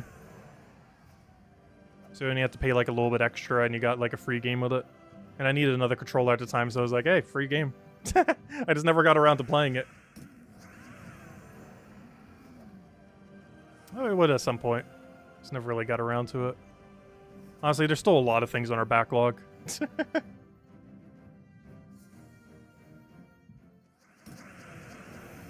Honestly, I feel like the backlog just keeps getting bigger and bigger. Like, one thing I really wanted to try too, but that would just be such a big time investment. I really wanted to try, oh gosh, what's it called? I own the first one. I didn't bother buying the second one yet, though. I was gonna wait till it goes on a sale. But, oh gosh, why do I always forget its name? Octopath Traveler. They actually released Octopath Traveler 2 at this point. And honestly, by the time I play the series, Octopath Traveler 3 will probably be out. But I've always been wanting to try Octopath Traveler. Heard a lot of good things about it. They even made a sequel. Not sure about anything with the sequel, but I assume it's not worse. But you never know, it can be. Sequels definitely can be. But, I've been meaning to get around to that. The first one, that is. If it seems good enough, maybe the second one. It's just, that's such a big time investment.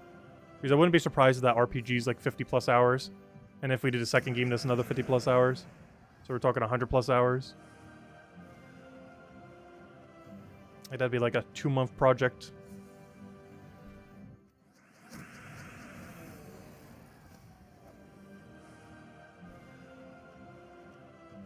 It just doesn't seem worth it. And that just keeps making my backlog bigger and bigger. It was the main reason I didn't play Hollow Knight for so long. It's like, this game's gonna take like 30+ hours. I don't want to get into it. And then it's like, now I have this whole pile of games that take like 1,000+ hours. And it just keeps getting bigger, and then I just keep not playing it. Because the stack keeps getting more and more intimidating. Also, we still never did finish Hollow Knight. We got a ending, but not the ending. We got 2 different endings. We got what I assume is bad ending, like standard default bad ending. Like you finished the game, but it wasn't like the true finish. And we got some kind of like new DLC finish, where we had to fight like some kind of mega boss. But honestly, it wasn't that hard. Once we ended up reaching that fight, people said it'd be like very, very hard, but honestly it wasn't too bad. Out of any boss fight that has ever been made to try to be hard, I would say Sans from Undertale is probably one of the better ones out there. I can't recall a boss from any game that has actually been that much challenge. Like, it's easy once you realize what you need to do. But the initial challenge of it and like solving everything that you need to do for it. It's actually a really cool progression.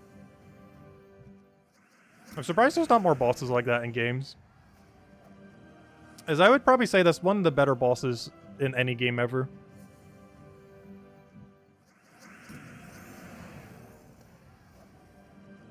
But the one from Hollow Knight was a decent challenge. It just wasn't as memorable. And once you know the pattern, it's super easy as well. Though in all fairness, almost every boss like that is. Like once you know every pattern, just do the pattern and you auto win.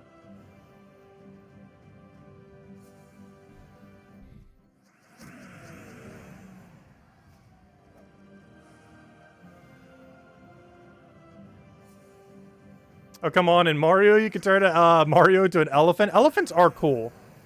Though I do find the concept of Mario turning into an elephant to be kind of weird. Oh, no. I didn't find him turning into a dinosaur to be weird in Mario Odyssey. But something about him becoming an elephant just seems off. Probably because it's like an anthropomorphic elephant and not like an elephant-looking elephant. Like, if he was going, like, Yoshi style as an elephant, like, that would make more sense. But that's not what he looks like when he becomes an elephant.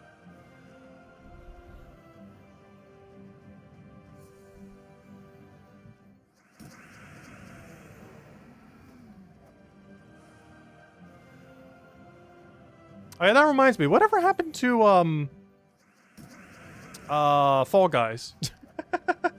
And ever since they stopped doing seasons, I kind of forgot that game even exists. Because the main thing that kind of kept me going back at one point was like, oh, I'll just wait till next season. I'll just wait till next season. And then they got rid of seasons, so it's like, oh, when do I go back? Is it just never? Dude, at this point, that's how it's been so far.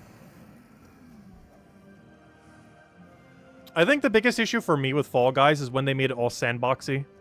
Because I generally don't like sandbox games. Like, the map editor was actually the main thing that killed it for me, rather than improving it. Though all the other decisions they made up to that point kind of did it too. Oh, we got 3 more boosters. Let's keep going.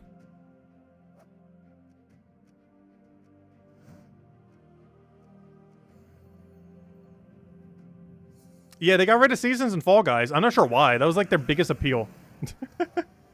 That's about as bad as Twitter being rebranded to X. And everyone's still calling them Twitter. Like, it's that level of bad marketing. Like, Fall Guys' biggest appeal was that they had, like, big seasons where people would come back and go play the season. And now they don't have that anymore, so it's like, okay, what do we come back for then? They're just releasing a map or two isn't going to be enough to bring anyone back.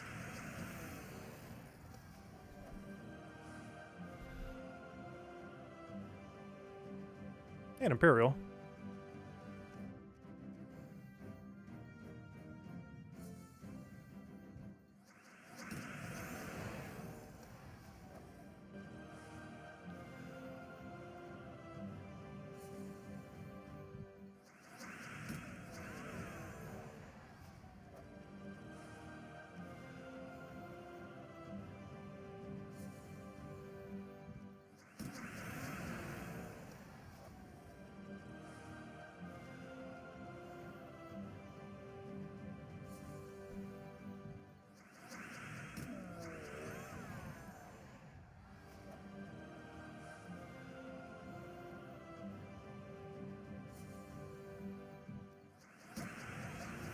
We're almost there. We got what? How much is that? We got 45 minutes of booster left. It'll get us to about 11. So yeah, the time I said pretty much earlier is about on par. Which makes sense, obviously. It's pretty obvious how long a 15-minute booster will last. But, you know, there's like a little bit of downtime in between. So a 15-minute booster technically takes like 16 minutes in a sense. Unless we use them all back to back to back to back. I always like having some gap in between in case we need to make a bathroom break or grab a water or whatever else. Speaking of which, I'm out of water. I can survive half an hour though. We can live without hydration. I should probably grab a bite after stream too. That or just completely crash. Because honestly, by the time we finish the stream, I will be like completely out.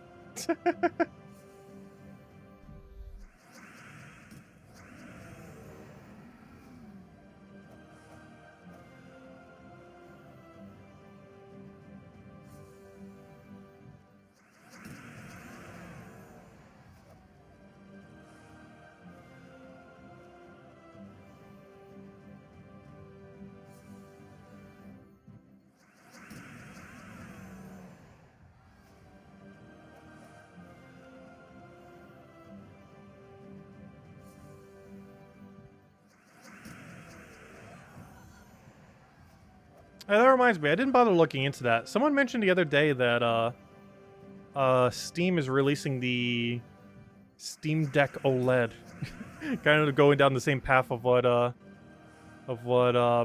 Switch did, where they release an OLED model. I didn't see what his pricing was. Honestly, at this point, I'm kind of just waiting for the Steam Deck 2.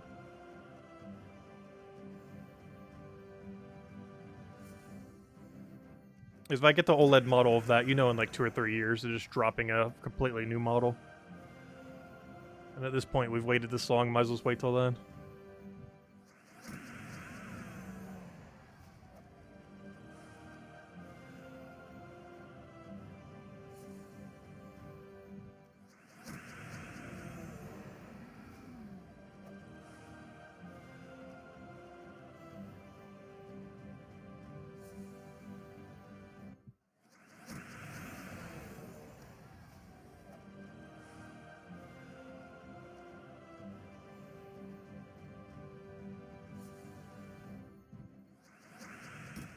Because if you were to ever pick up a Steam Deck, it would technically have quite a bit of shelf life in a sense. Because unlike a console, it doesn't really expire in that sense. Like console generations, they last for, I don't know what these days, like 6 years, 7 years, give or take a little. Like it varies.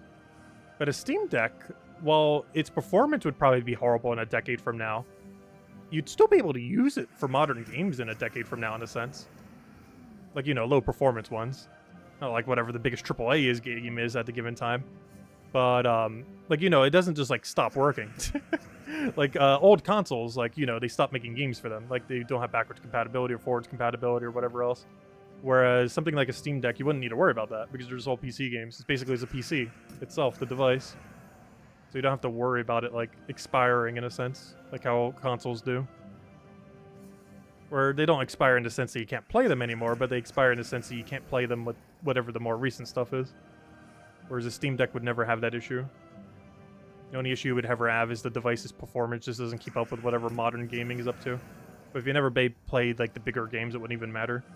Like obviously something like Gems of War, like a decade from now would still work on a device like that. Or any other similar game. They're not that intense. Graphically or anything. As well as most indie games would still work on it, of course.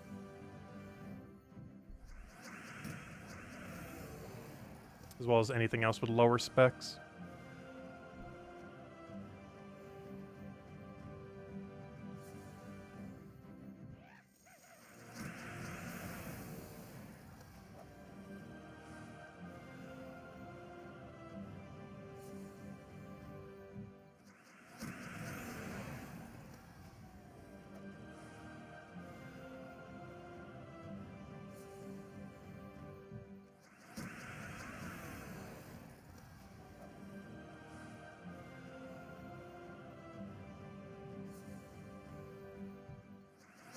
Oh, I clicked the wrong one. Definitely making a lot more mistakes since we've been going for so long. This is one of those things where I feel like the more you do it, the worse you do at it, rather than better. You start losing focus. Even though you're more aware of where everywhere you need to click, you just keep clicking worse rather than better. Because at a certain threshold, you can't really click any better, only worse. Which is more likely to occur after a longer duration of time. Because once you optimize something to almost be fully optimal, you can only get worse from there rather than better. Which is pretty much this team in a nutshell. You can't really get quicker at this team, only slower.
Alright, not after this one, but after the next booster we use, we'll hand out the final code.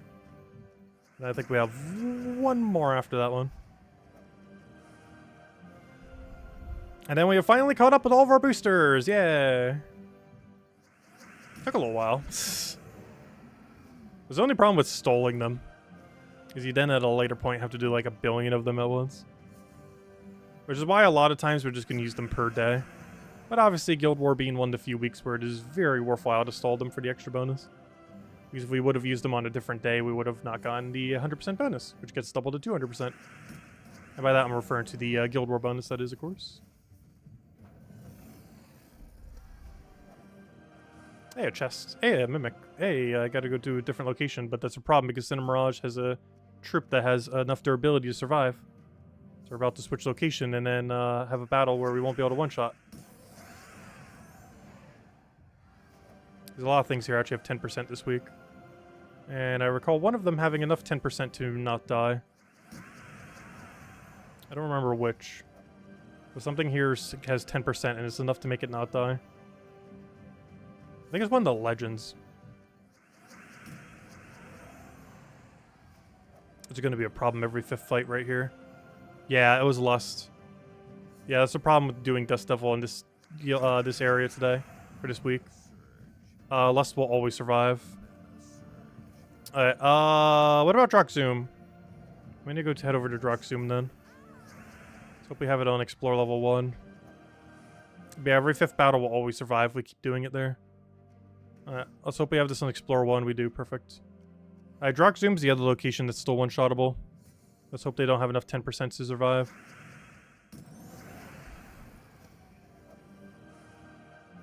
Which they shouldn't.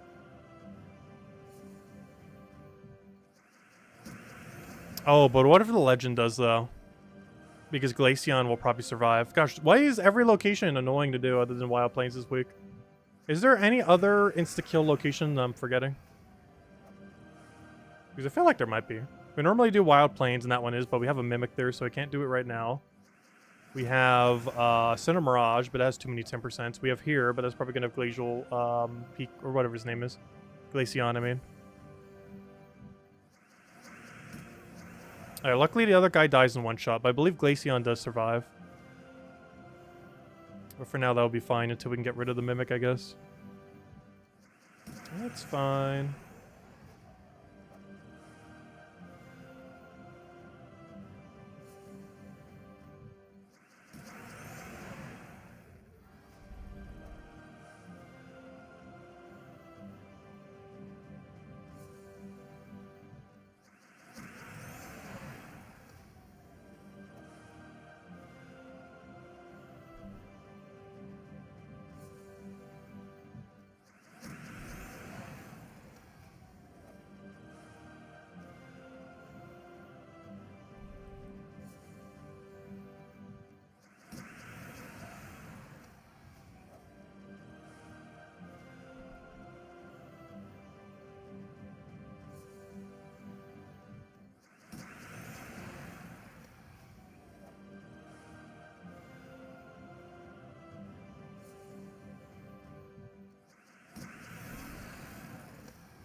No, Glaceon does survive. No, every location.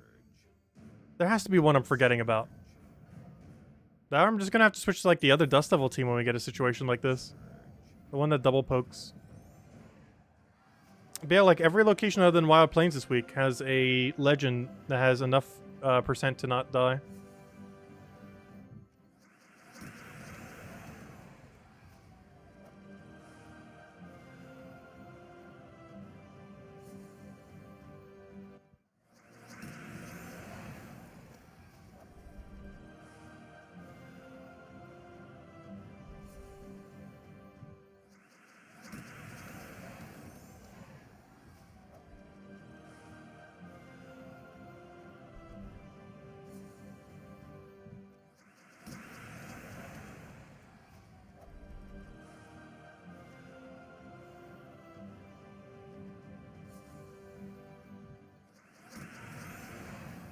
Ah, there it goes again. Oh no.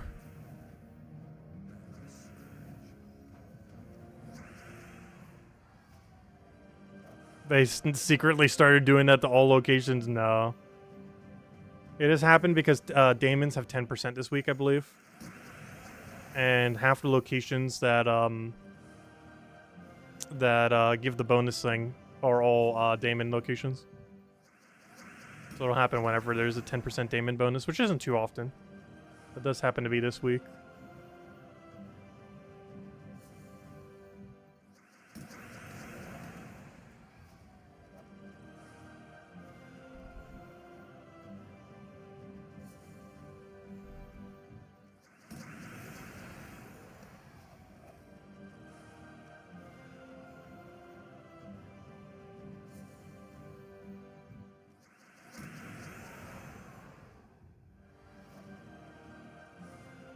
We probably can't even make this one in time, but let's go kill out the Mimic fight. Let's see if we go get our Horde Mimic. This would be a funny night to get the Horde Mimic on. See if we can get lucky. It's tonight. We have not gotten another copy of it in like, what, a year and a half now? Good thing we actually got our copies. Imagine if we still had 0 copies. I'd go insane. If we somehow still had 0 by this point. With how much Explorer we've done. But yeah, let's go clear out that thing and then we'll go do our next booster.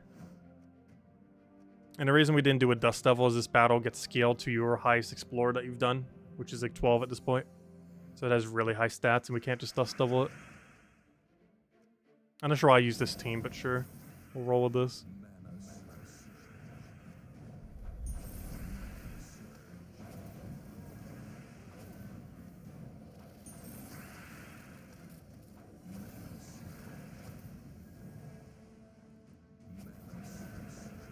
And let's match. Come on, 5 times Mimic, 5 times Mimic. You know you want to. Come on. Oh, boo. Double Orpheus. Alright, and back to the Dust Devil grind. Let's just do one fight to set our team back. And let the cycle commence once more. Yeah, I guess we'll know out of it. Alright, after this next one, we'll hand out the final code, and I think we have 2 left. Yeah, the final 2. Because I used the one from today, right? Yep. Alright, final 2.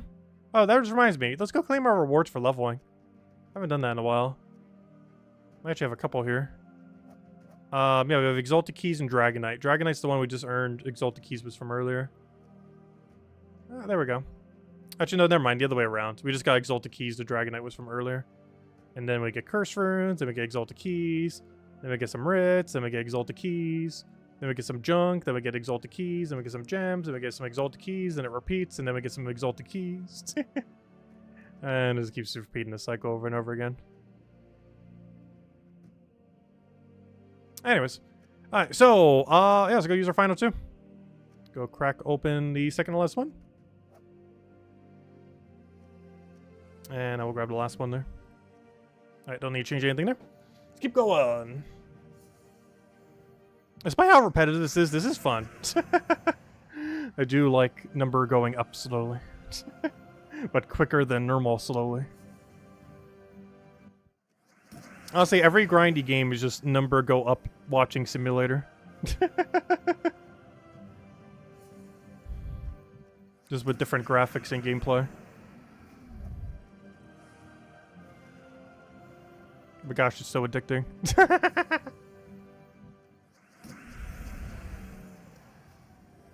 I wish you could see your total XP though. That would feel like a big achievement. Seeing our like 1 gazillion, billion, trillion number. Because you know, we realistically have over 1 trillion XP. Like, we have a number so big that I probably don't know how to comprehend to say the number. If we were to see the number that is our total XP right now on this account. It is something big enough to not know the term to use to describe the word. It'll have that many zeros. Or maybe not. Maybe it might be under 1 trillion. I'm trying to think, because every fight we ever do is giving us at least 100. We've done literal hundreds of thousands, if not millions of fights over like almost a decade. So I'm not sure.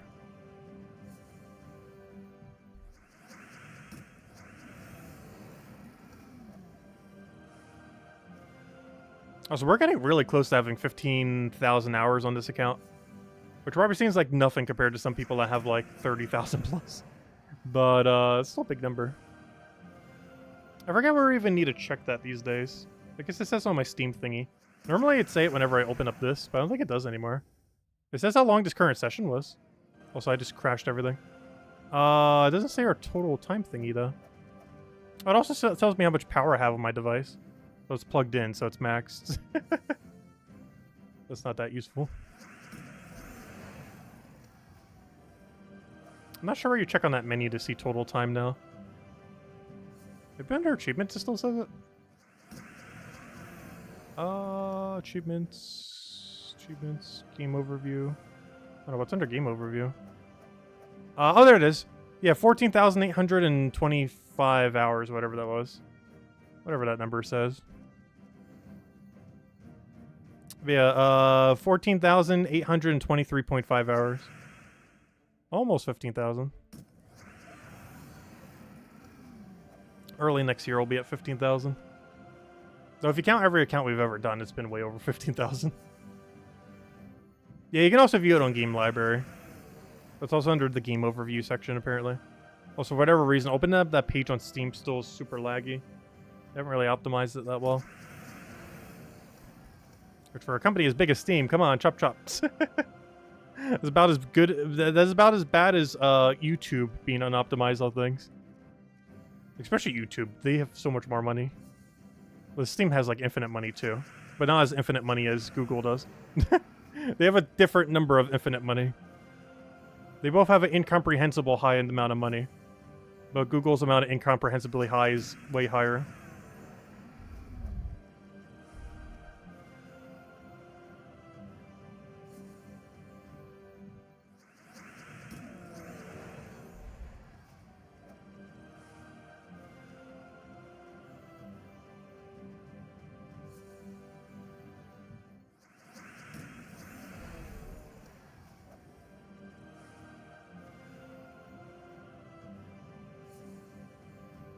Though Google's fail rate when they're doing new ventures is so absurdly high.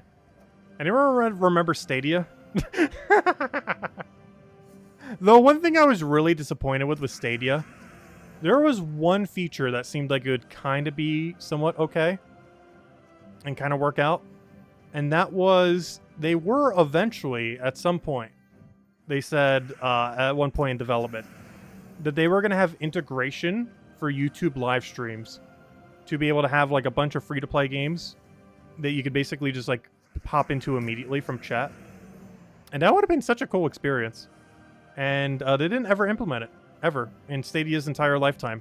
That lasted for about 10 seconds. But in Stadia's entire couple-year lifespan, they never implemented like one of the biggest features that people would have actually used.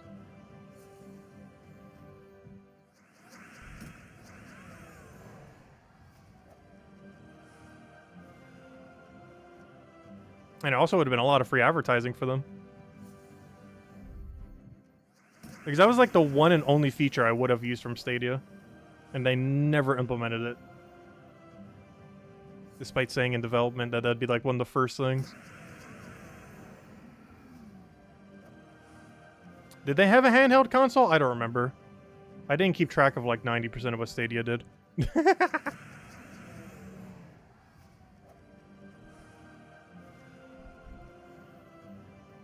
I did not keep track of most of what happened during that time.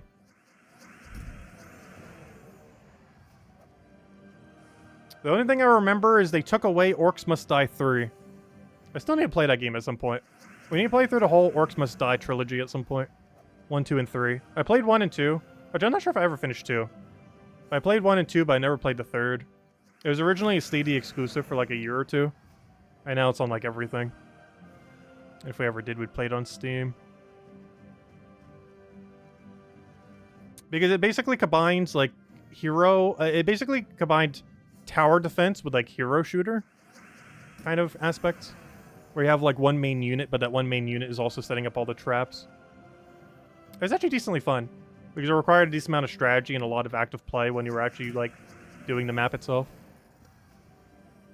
It was a cool combination of the two.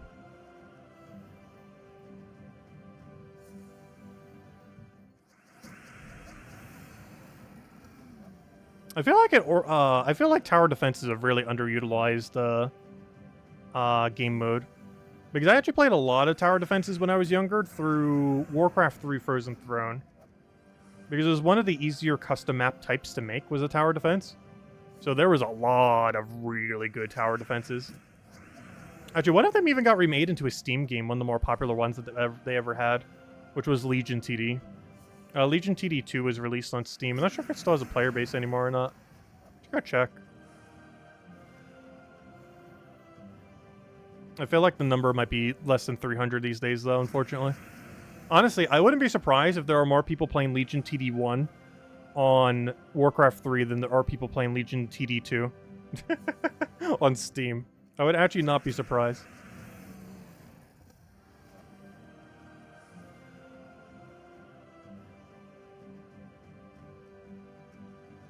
Because despite the remake of Warcraft 3 Frozen Throne nearly killing the game, there is still a player base of the dedicated people who've been playing even before the remake. Even though the remake killed the player base even further. Because of how bad it was. They basically unreleased the game and took away like 80% of features. And then made everything worse. I still can't believe they did that. I almost know for sure that Microsoft taking over them will not fix that. But gosh, if Microsoft could do anything good, they need to go fix Warcraft 3. And also maybe release a Warcraft 4. Though I don't feel like Warcraft 4 would ever live up to what Warcraft 3 was able to do.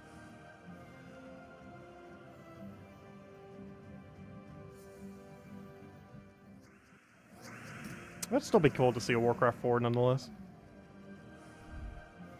Because the main thing that made Warcraft 3 was this editor.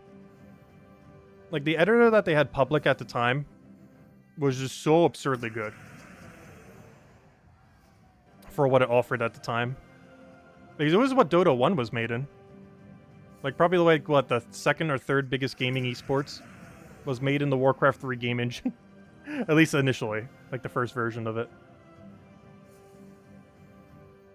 Before Valve made Dota 2.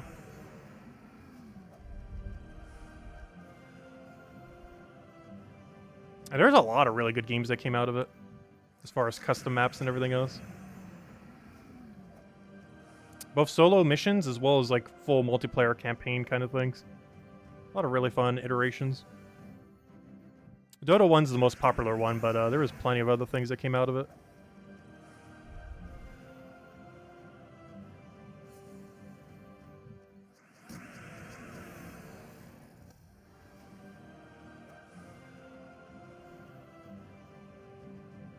They made a Logitech handheld called Cloud. That might have been for Stadia. I wouldn't be surprised. Because there are quite a few handhelds other than Steam Deck. It's just Steam Deck's the most well-known one because it's Steam. Which makes sense. Like, I honestly wouldn't get a handheld that wasn't Steam branded, to be honest.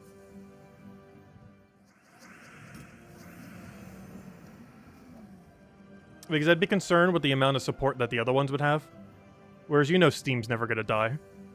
They're in like the too big to fail category at this point.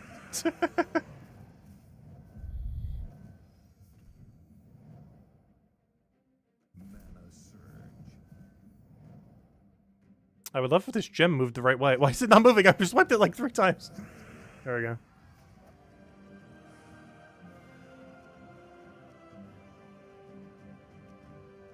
Yeah, I kind of want to check that now in 4 minutes. I don't want to do it right now.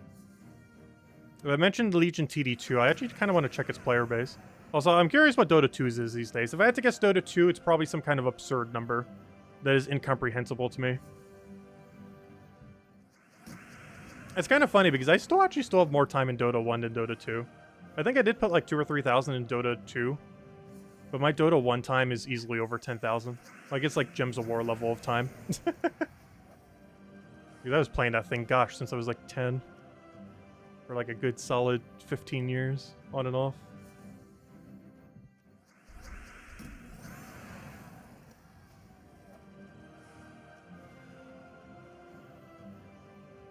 Yeah, Steam's almost 20 years old. I didn't start using Steam until about 2013 or so.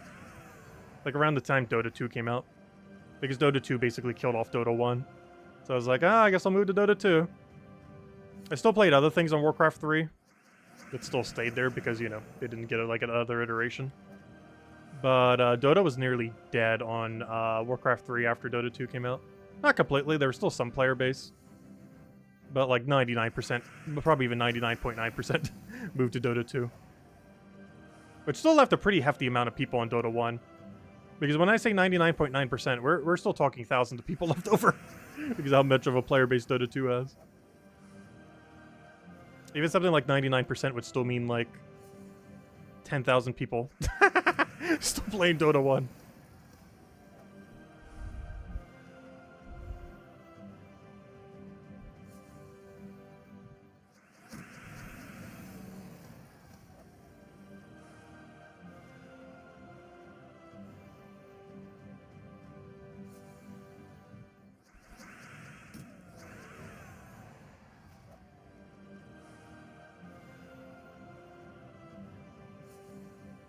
I never really got into too many other MOBAs that wasn't Dota, though. Like Dota, Dota 1, Dota 2 kind of thing. Because League of Legends never really appealed to me. I've tried some smaller ones, but they all died off within like a few years. Actually, didn't Blizzard's version as well end up dying out pretty quickly? I think it was called Legends of the Storm? Why does that sound correct? Or not correct? Oh no, it was called something. I know it had a 4-letter acronym. But whatever their version was, I think that died in like 5 years. A lot of smaller ones die in like 3 years. And then it just leaves the few behemoths like Dota 2 and League of Legends. And is that it? That might be the whole list now that I think about it. Most of the other ones kind of die pretty quickly. Yeah, Heroes of the Storm, that's the one. I never played it. Yeah, it's still around, but it doesn't get updates anymore. Like, even Dota 1 still gets updates. Like, it's still supported by a niche community. Same as several other game modes. Like Battleships, Battle Tanks, Legion TD, the original. Like, those are games on Warcraft 3 that have been out for like 2 decades that still get updated to this day by the community. I'm pretty sure Heroes of the Storm, it just got completely banned by Blizzard at this point. Like, it doesn't get any more updates ever. It's basically just going to slowly die until the servers go offline.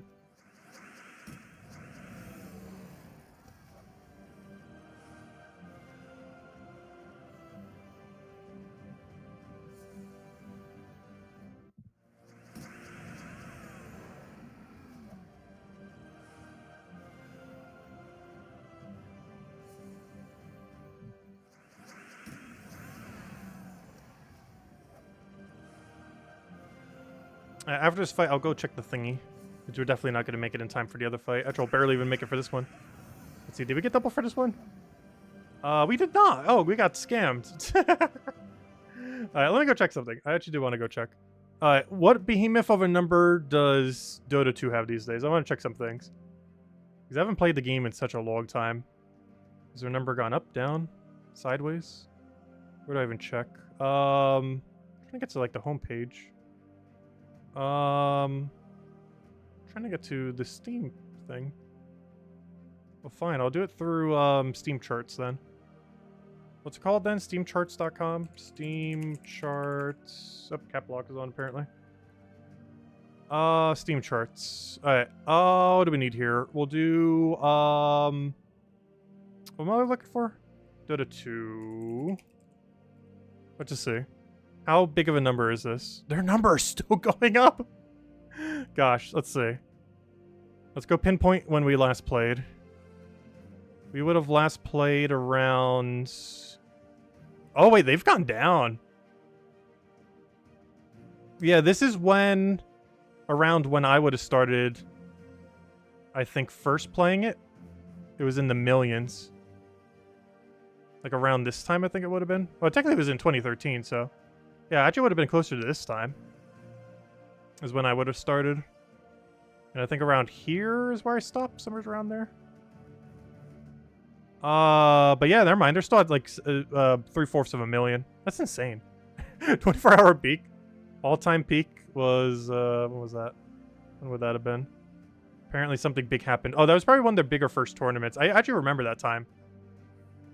I actually got an item worth a couple $100 during that. Because I was still trading during that time. But for one of the tournaments, if you were just watching it, you could get drops. And one of the drops I got was actually somewhat rare. Because you get drops whenever, like, a big play happens.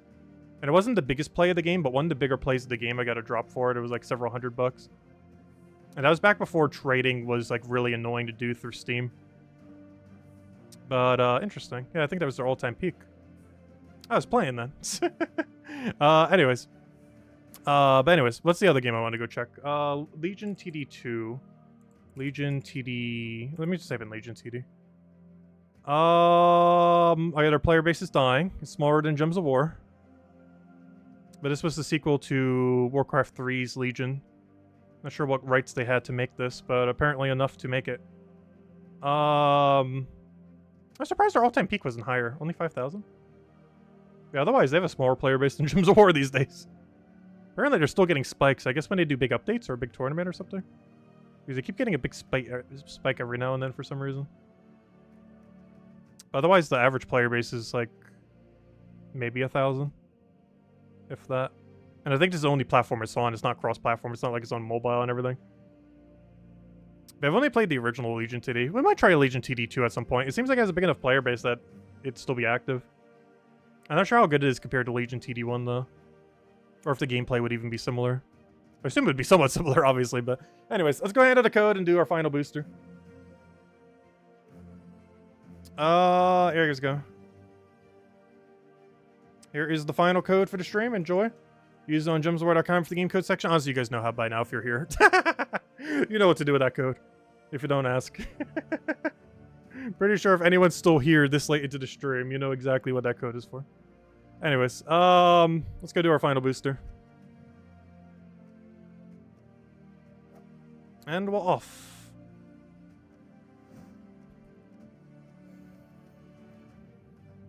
Yep, no problem for the code. Enjoy.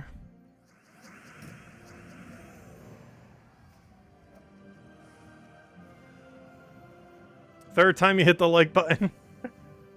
That means you should move up by 1 then.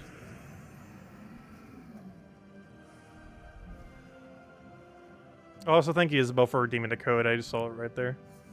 This is our final booster.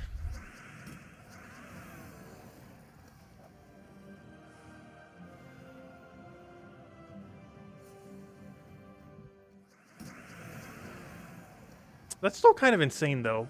Dota 2 is still getting 3/4 because when I think of something like let's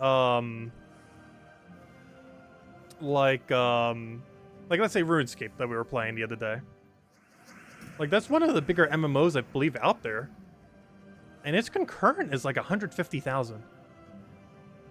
That means Dota 2's average player base at any given time is like 6 times that number somehow. I don't understand how it's still that popular. Like, Dota 2 is a lot of fun. But it's not 750,000 concurrent player fun. It's like 100,000 concurrent player fun. Like, how on earth are they like almost 1 million concurrent every day? That's insane. I wonder what CSGO is. Like, that's a game I would never touch and has 0 appeal to me. Well, watch, that one's like 1 million concurrent per day or something. I gotta check right now. We're gonna have to waste some EXP here. I have to know. I must know. CSGO. If I just type in CS, will it come up? Yeah, CSGO. Oh, that's not it. Wait, what's it called? Counter-Strike Global Offensive. Counter-Strike. Wait, let me just type in Counter-Strike. Go, go, go. Hey, wow, they have less player base than Dota 2. What is Dota 2 doing right? I guess it makes sense. In all fairness, between Dota 1 and Dota 2, I probably have like 15,000 hours. Like Gems of War time amount of time. So I guess to some degree I see it. But also... Gosh, it's been so long. How do they still have that number? Like, you thought they would fall off at some point. They just have never fallen off. Oh, wait, Counter-Strike 2 is out. Oh, no, then maybe Counter-Strike is bigger then. I didn't even think about that. They made a Counter-Strike 2, didn't they? Wait, what is Counter-Strike 2 number? You gotta be kidding me. Is Counter-Strike 2 like, Oh, wait, that is Counter-Strike 2. Oh. Oh, interesting. Oh, the number I was looking at is Counter-Strike 2. Interesting. I didn't realize they ever made a sequel. Though this seems to be the Valve way. Put a 2 next to everything. It makes it twice as good.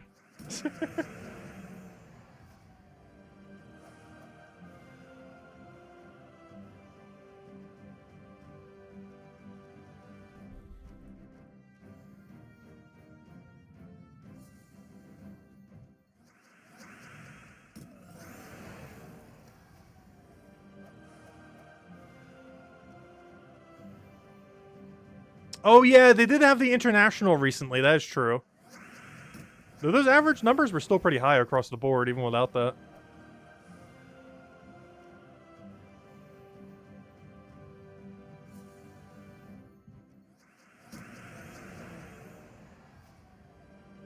It's still kind of insane, though. No wonder why Valve barely ever releases new games these days. If every biggest one of their biggest projects has, like, 3/4 of a million concurrent. Plus all the money that Steam just naturally rakes in.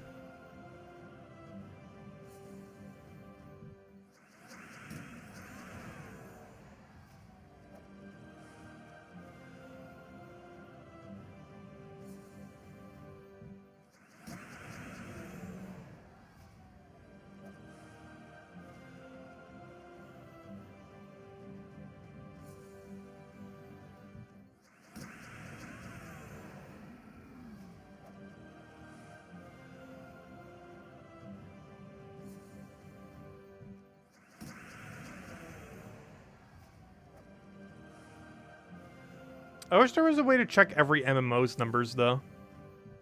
Because most MMOs don't have their public numbers. RuneScape is one of the rare exceptions where it actually does have its public numbers. But I don't think there's a place to go check, like, how many people are playing WoW, is there? I'm pretty sure there's not. Like, there's not, like, one location you can go to that just gives you a number like, hey, this is how many people are playing WoW right now across all servers. Because RuneScape has it divided for Old School RuneScape and then Old School RuneScape plus RuneScape 3. And the reason they do that is to make it seem like people are playing RuneScape 3.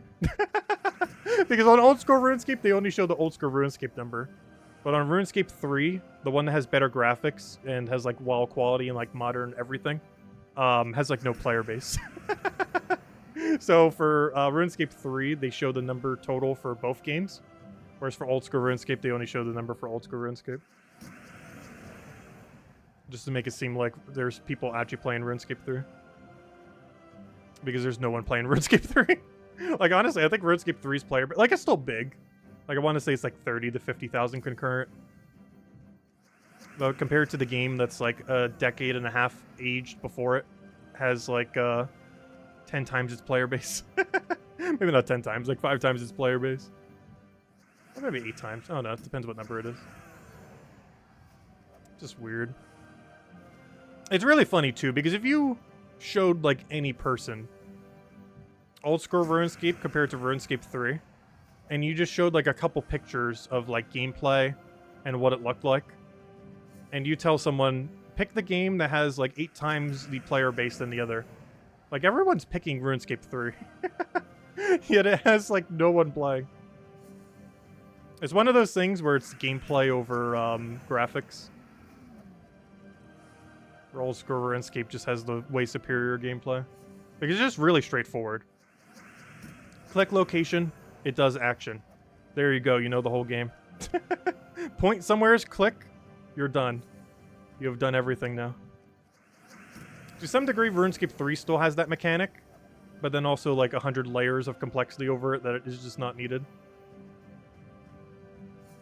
And some people like that, but I don't know. It's the main thing that never got me into World of Warcraft. It's one of the reasons why I always like Warcraft 3 instead of World of Warcraft.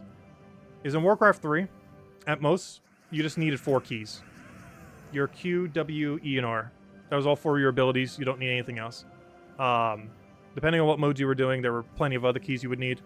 However, as far as like the absolute basics for most of the games, that's all you needed.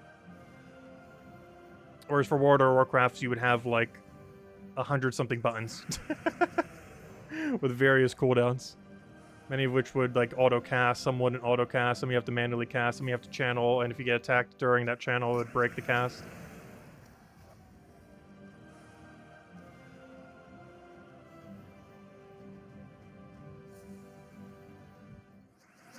Wait, is World of Warcraft really 5.6 million active players? There's no way it's that high these days, is it? There's no way World of Warcraft is that high. I refuse to believe it has a bigger player base than League of Legends and Dota 2 combined. And Counter-Strike combined.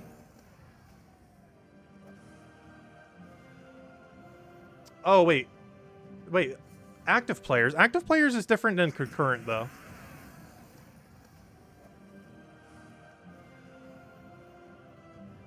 Because even Gems of War has like over 1 million active players.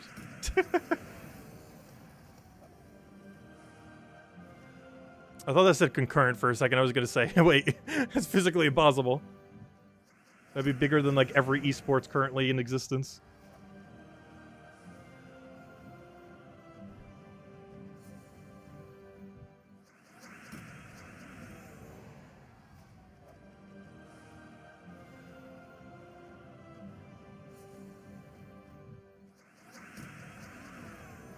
It still seems high, though. Because I feel like no one plays World of Warcraft anymore. But active players is way different, though. Because Gems of War, if they really tried to pull the number, they could almost get up to, like, 2 million active players. Depending on what you consider as the definition of an active player. And Gems of War is on no one's radar. Like, you ask any random person what Gems of War is, they're not gonna have any clue. So in a sense, I guess 5.6 million could be considered small. It really just depends what you're defining active, or what, you know, what they define active player as. Yeah, I'm not sure that it's stats available, unfortunately. It isn't for most MMOs, which is the problem. But now I think about it, New World, isn't it only on Steam? What's everything that New World's on? Because if New World's mostly just on Steam... I can't remember. Did they release that on multiple things? I don't remember. Because I never bothered playing New World. Because we can kind of check their numbers that way, if so. I'll catch you later, Chad. Thanks for stopping by. Yeah, I'll be stopping in about 5 minutes anyways. Because I know New World... Shouldn't they have tanked by now? Like, they still have a player base, but, you know, compared to what they had, they have, like, nothing. But they still have, like, a really big number. Yeah, like, New World's still at, like, 30,000 concurrent. But, like, you know, they could easily say we have over 2 million active players per month.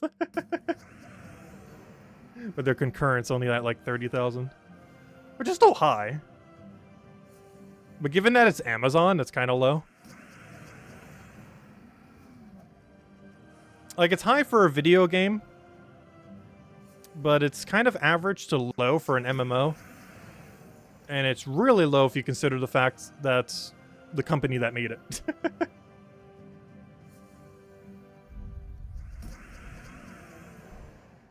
The New World might be on a few other platforms. I could have sworn it was only on Steam, though. I could be wrong with that, though.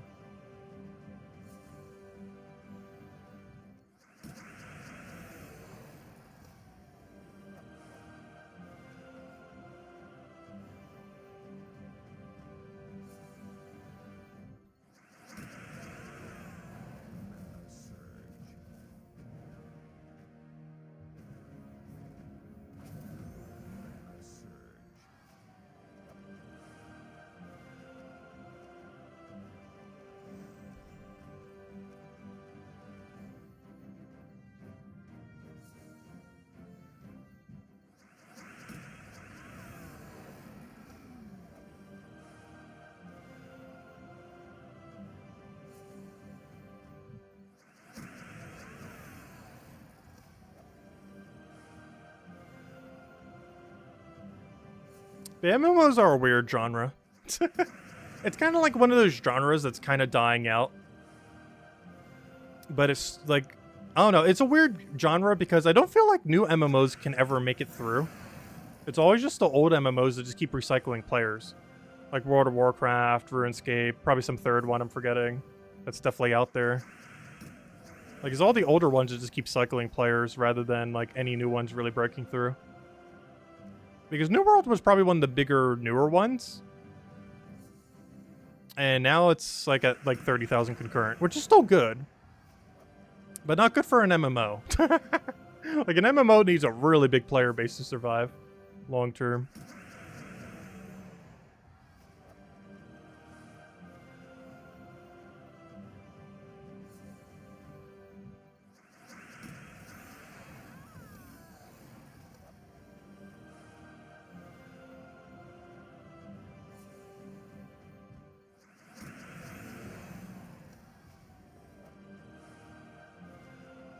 I think the saddest number to look at is Fall Guys' number, though. I wish that game didn't go downhill. Honestly, out of any game in the last couple years, I really enjoyed Fall Guys. But they have made so many weird decisions over the years that kind of just killed off the game. And I felt like the first year or so, people like overhyped how bad their decisions were. But after like 2 or 3 years, it really started to compile. Every huge mistake they made. And then they eventually just cashed out to Epic. Which is also in itself a mistake. But also, I don't know. That was kind of like when it started to super go downhill.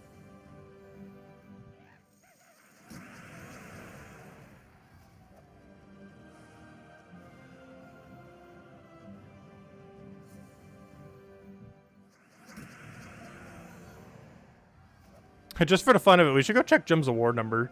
The problem with Jim's award number, though, is it's very misleading. Because if I go show, like, RuneScape's number on Steam, it's going to be lower than Jim's award. But that's by no means its actual full player base. Because similar to Jim's awards, most of its player base being on mobile, most of RuneScape's player base is on third-party client called RuneLite, which is tracked on the official website, but is not tracked on Steam or any place like that. So if I go, like, look up, for example... Oh, there we go. We have finished! If I, for example, go look up Old School RuneScape, we will see that this is actually a lower number, probably, than Gems of War. If I type in Old School RuneScape, it is at a... currently at 1,168, which, given this time of day, might actually be slightly higher than Gems of War. But if we then go check Gems of War... What is that right now? We're at a 923 right now. Looks like we're gaining a little bit recently. Average of the last 30 days. That's weird. The average of the last 30 days is actually higher than that. Yeah, we're kind of flatlined a little, but still going up. Normally when bigger updates happen, like what we're going to be getting soon. Let me check something. Average players was 1303. Average player... Why is the average player lower than current player? Why is current player higher than average? That's weird. This is a weird time for a lot of people to be playing, but anyways. But that's not the total number. That's only Steam numbers. Similar to how Steam numbers for Gems Awards really misleading. Because there's way more than 1,000 people playing right now. You can even tell just from our PvP rank. Because there's just so many people on mobile. Like if I check my rank right now, after all what we did for Guild War, we're at 28,000. And if we didn't do any Guild War, we'd be at like 60, 70,000 or something. But it's because like 80% of the player base on mobile. Plus that doesn't even count consoles either. Which also has a decent chunk each. But anyways, guys, I think we'll end it here for now. I think we've rambled enough about random games and everything. I saw Henry. Goodbye, Henry. But yeah, we'll be back tomorrow night, same time as always. 8 p.m. Eastern Standard Time, 3 hours prior to now tomorrow. We'll mostly be doing the recap for the week, all the weekly spoilers. We got a lot of cool things happening next week for Gems of War. We got the new meta coming in on Monday, which is probably the strongest troop we've gotten in almost 5 years. Like honestly, this is almost the strongest thing since Leprechaun. From like a man accumulation, form entire meta around it kind of perspective. It is so good. Aside from that, we're finally getting all weapons as of Monday. The third of the new player weapons are finally available. So any of you who haven't spent any money can now finally do all weapons again. You know, if you were endgame and already had all the weapons, you can finally get them all as of tomorrow without spending any money. Be the first day to do so. That's possible. And yeah, a few other things. And why did I say tomorrow? I mean Monday. I keep saying tomorrow, thinking like it's Sunday today. But you know what I mean. Tomorrow is Sunday. I don't know. My whole weekend was kind of off. I almost thought today was Friday earlier today. I was thinking like, oh yeah, tomorrow's Saturday. It's like, wait, today's Saturday. I need to go food shopping tomorrow. But anyways, guys, I'll catch you guys later. Hope you all have a wonderful end of rest of your weekend. Stay safe out there. I'll catch you guys soon. And we'll be back normal time tomorrow night as per usual. Catch you guys later. Bye, everyone.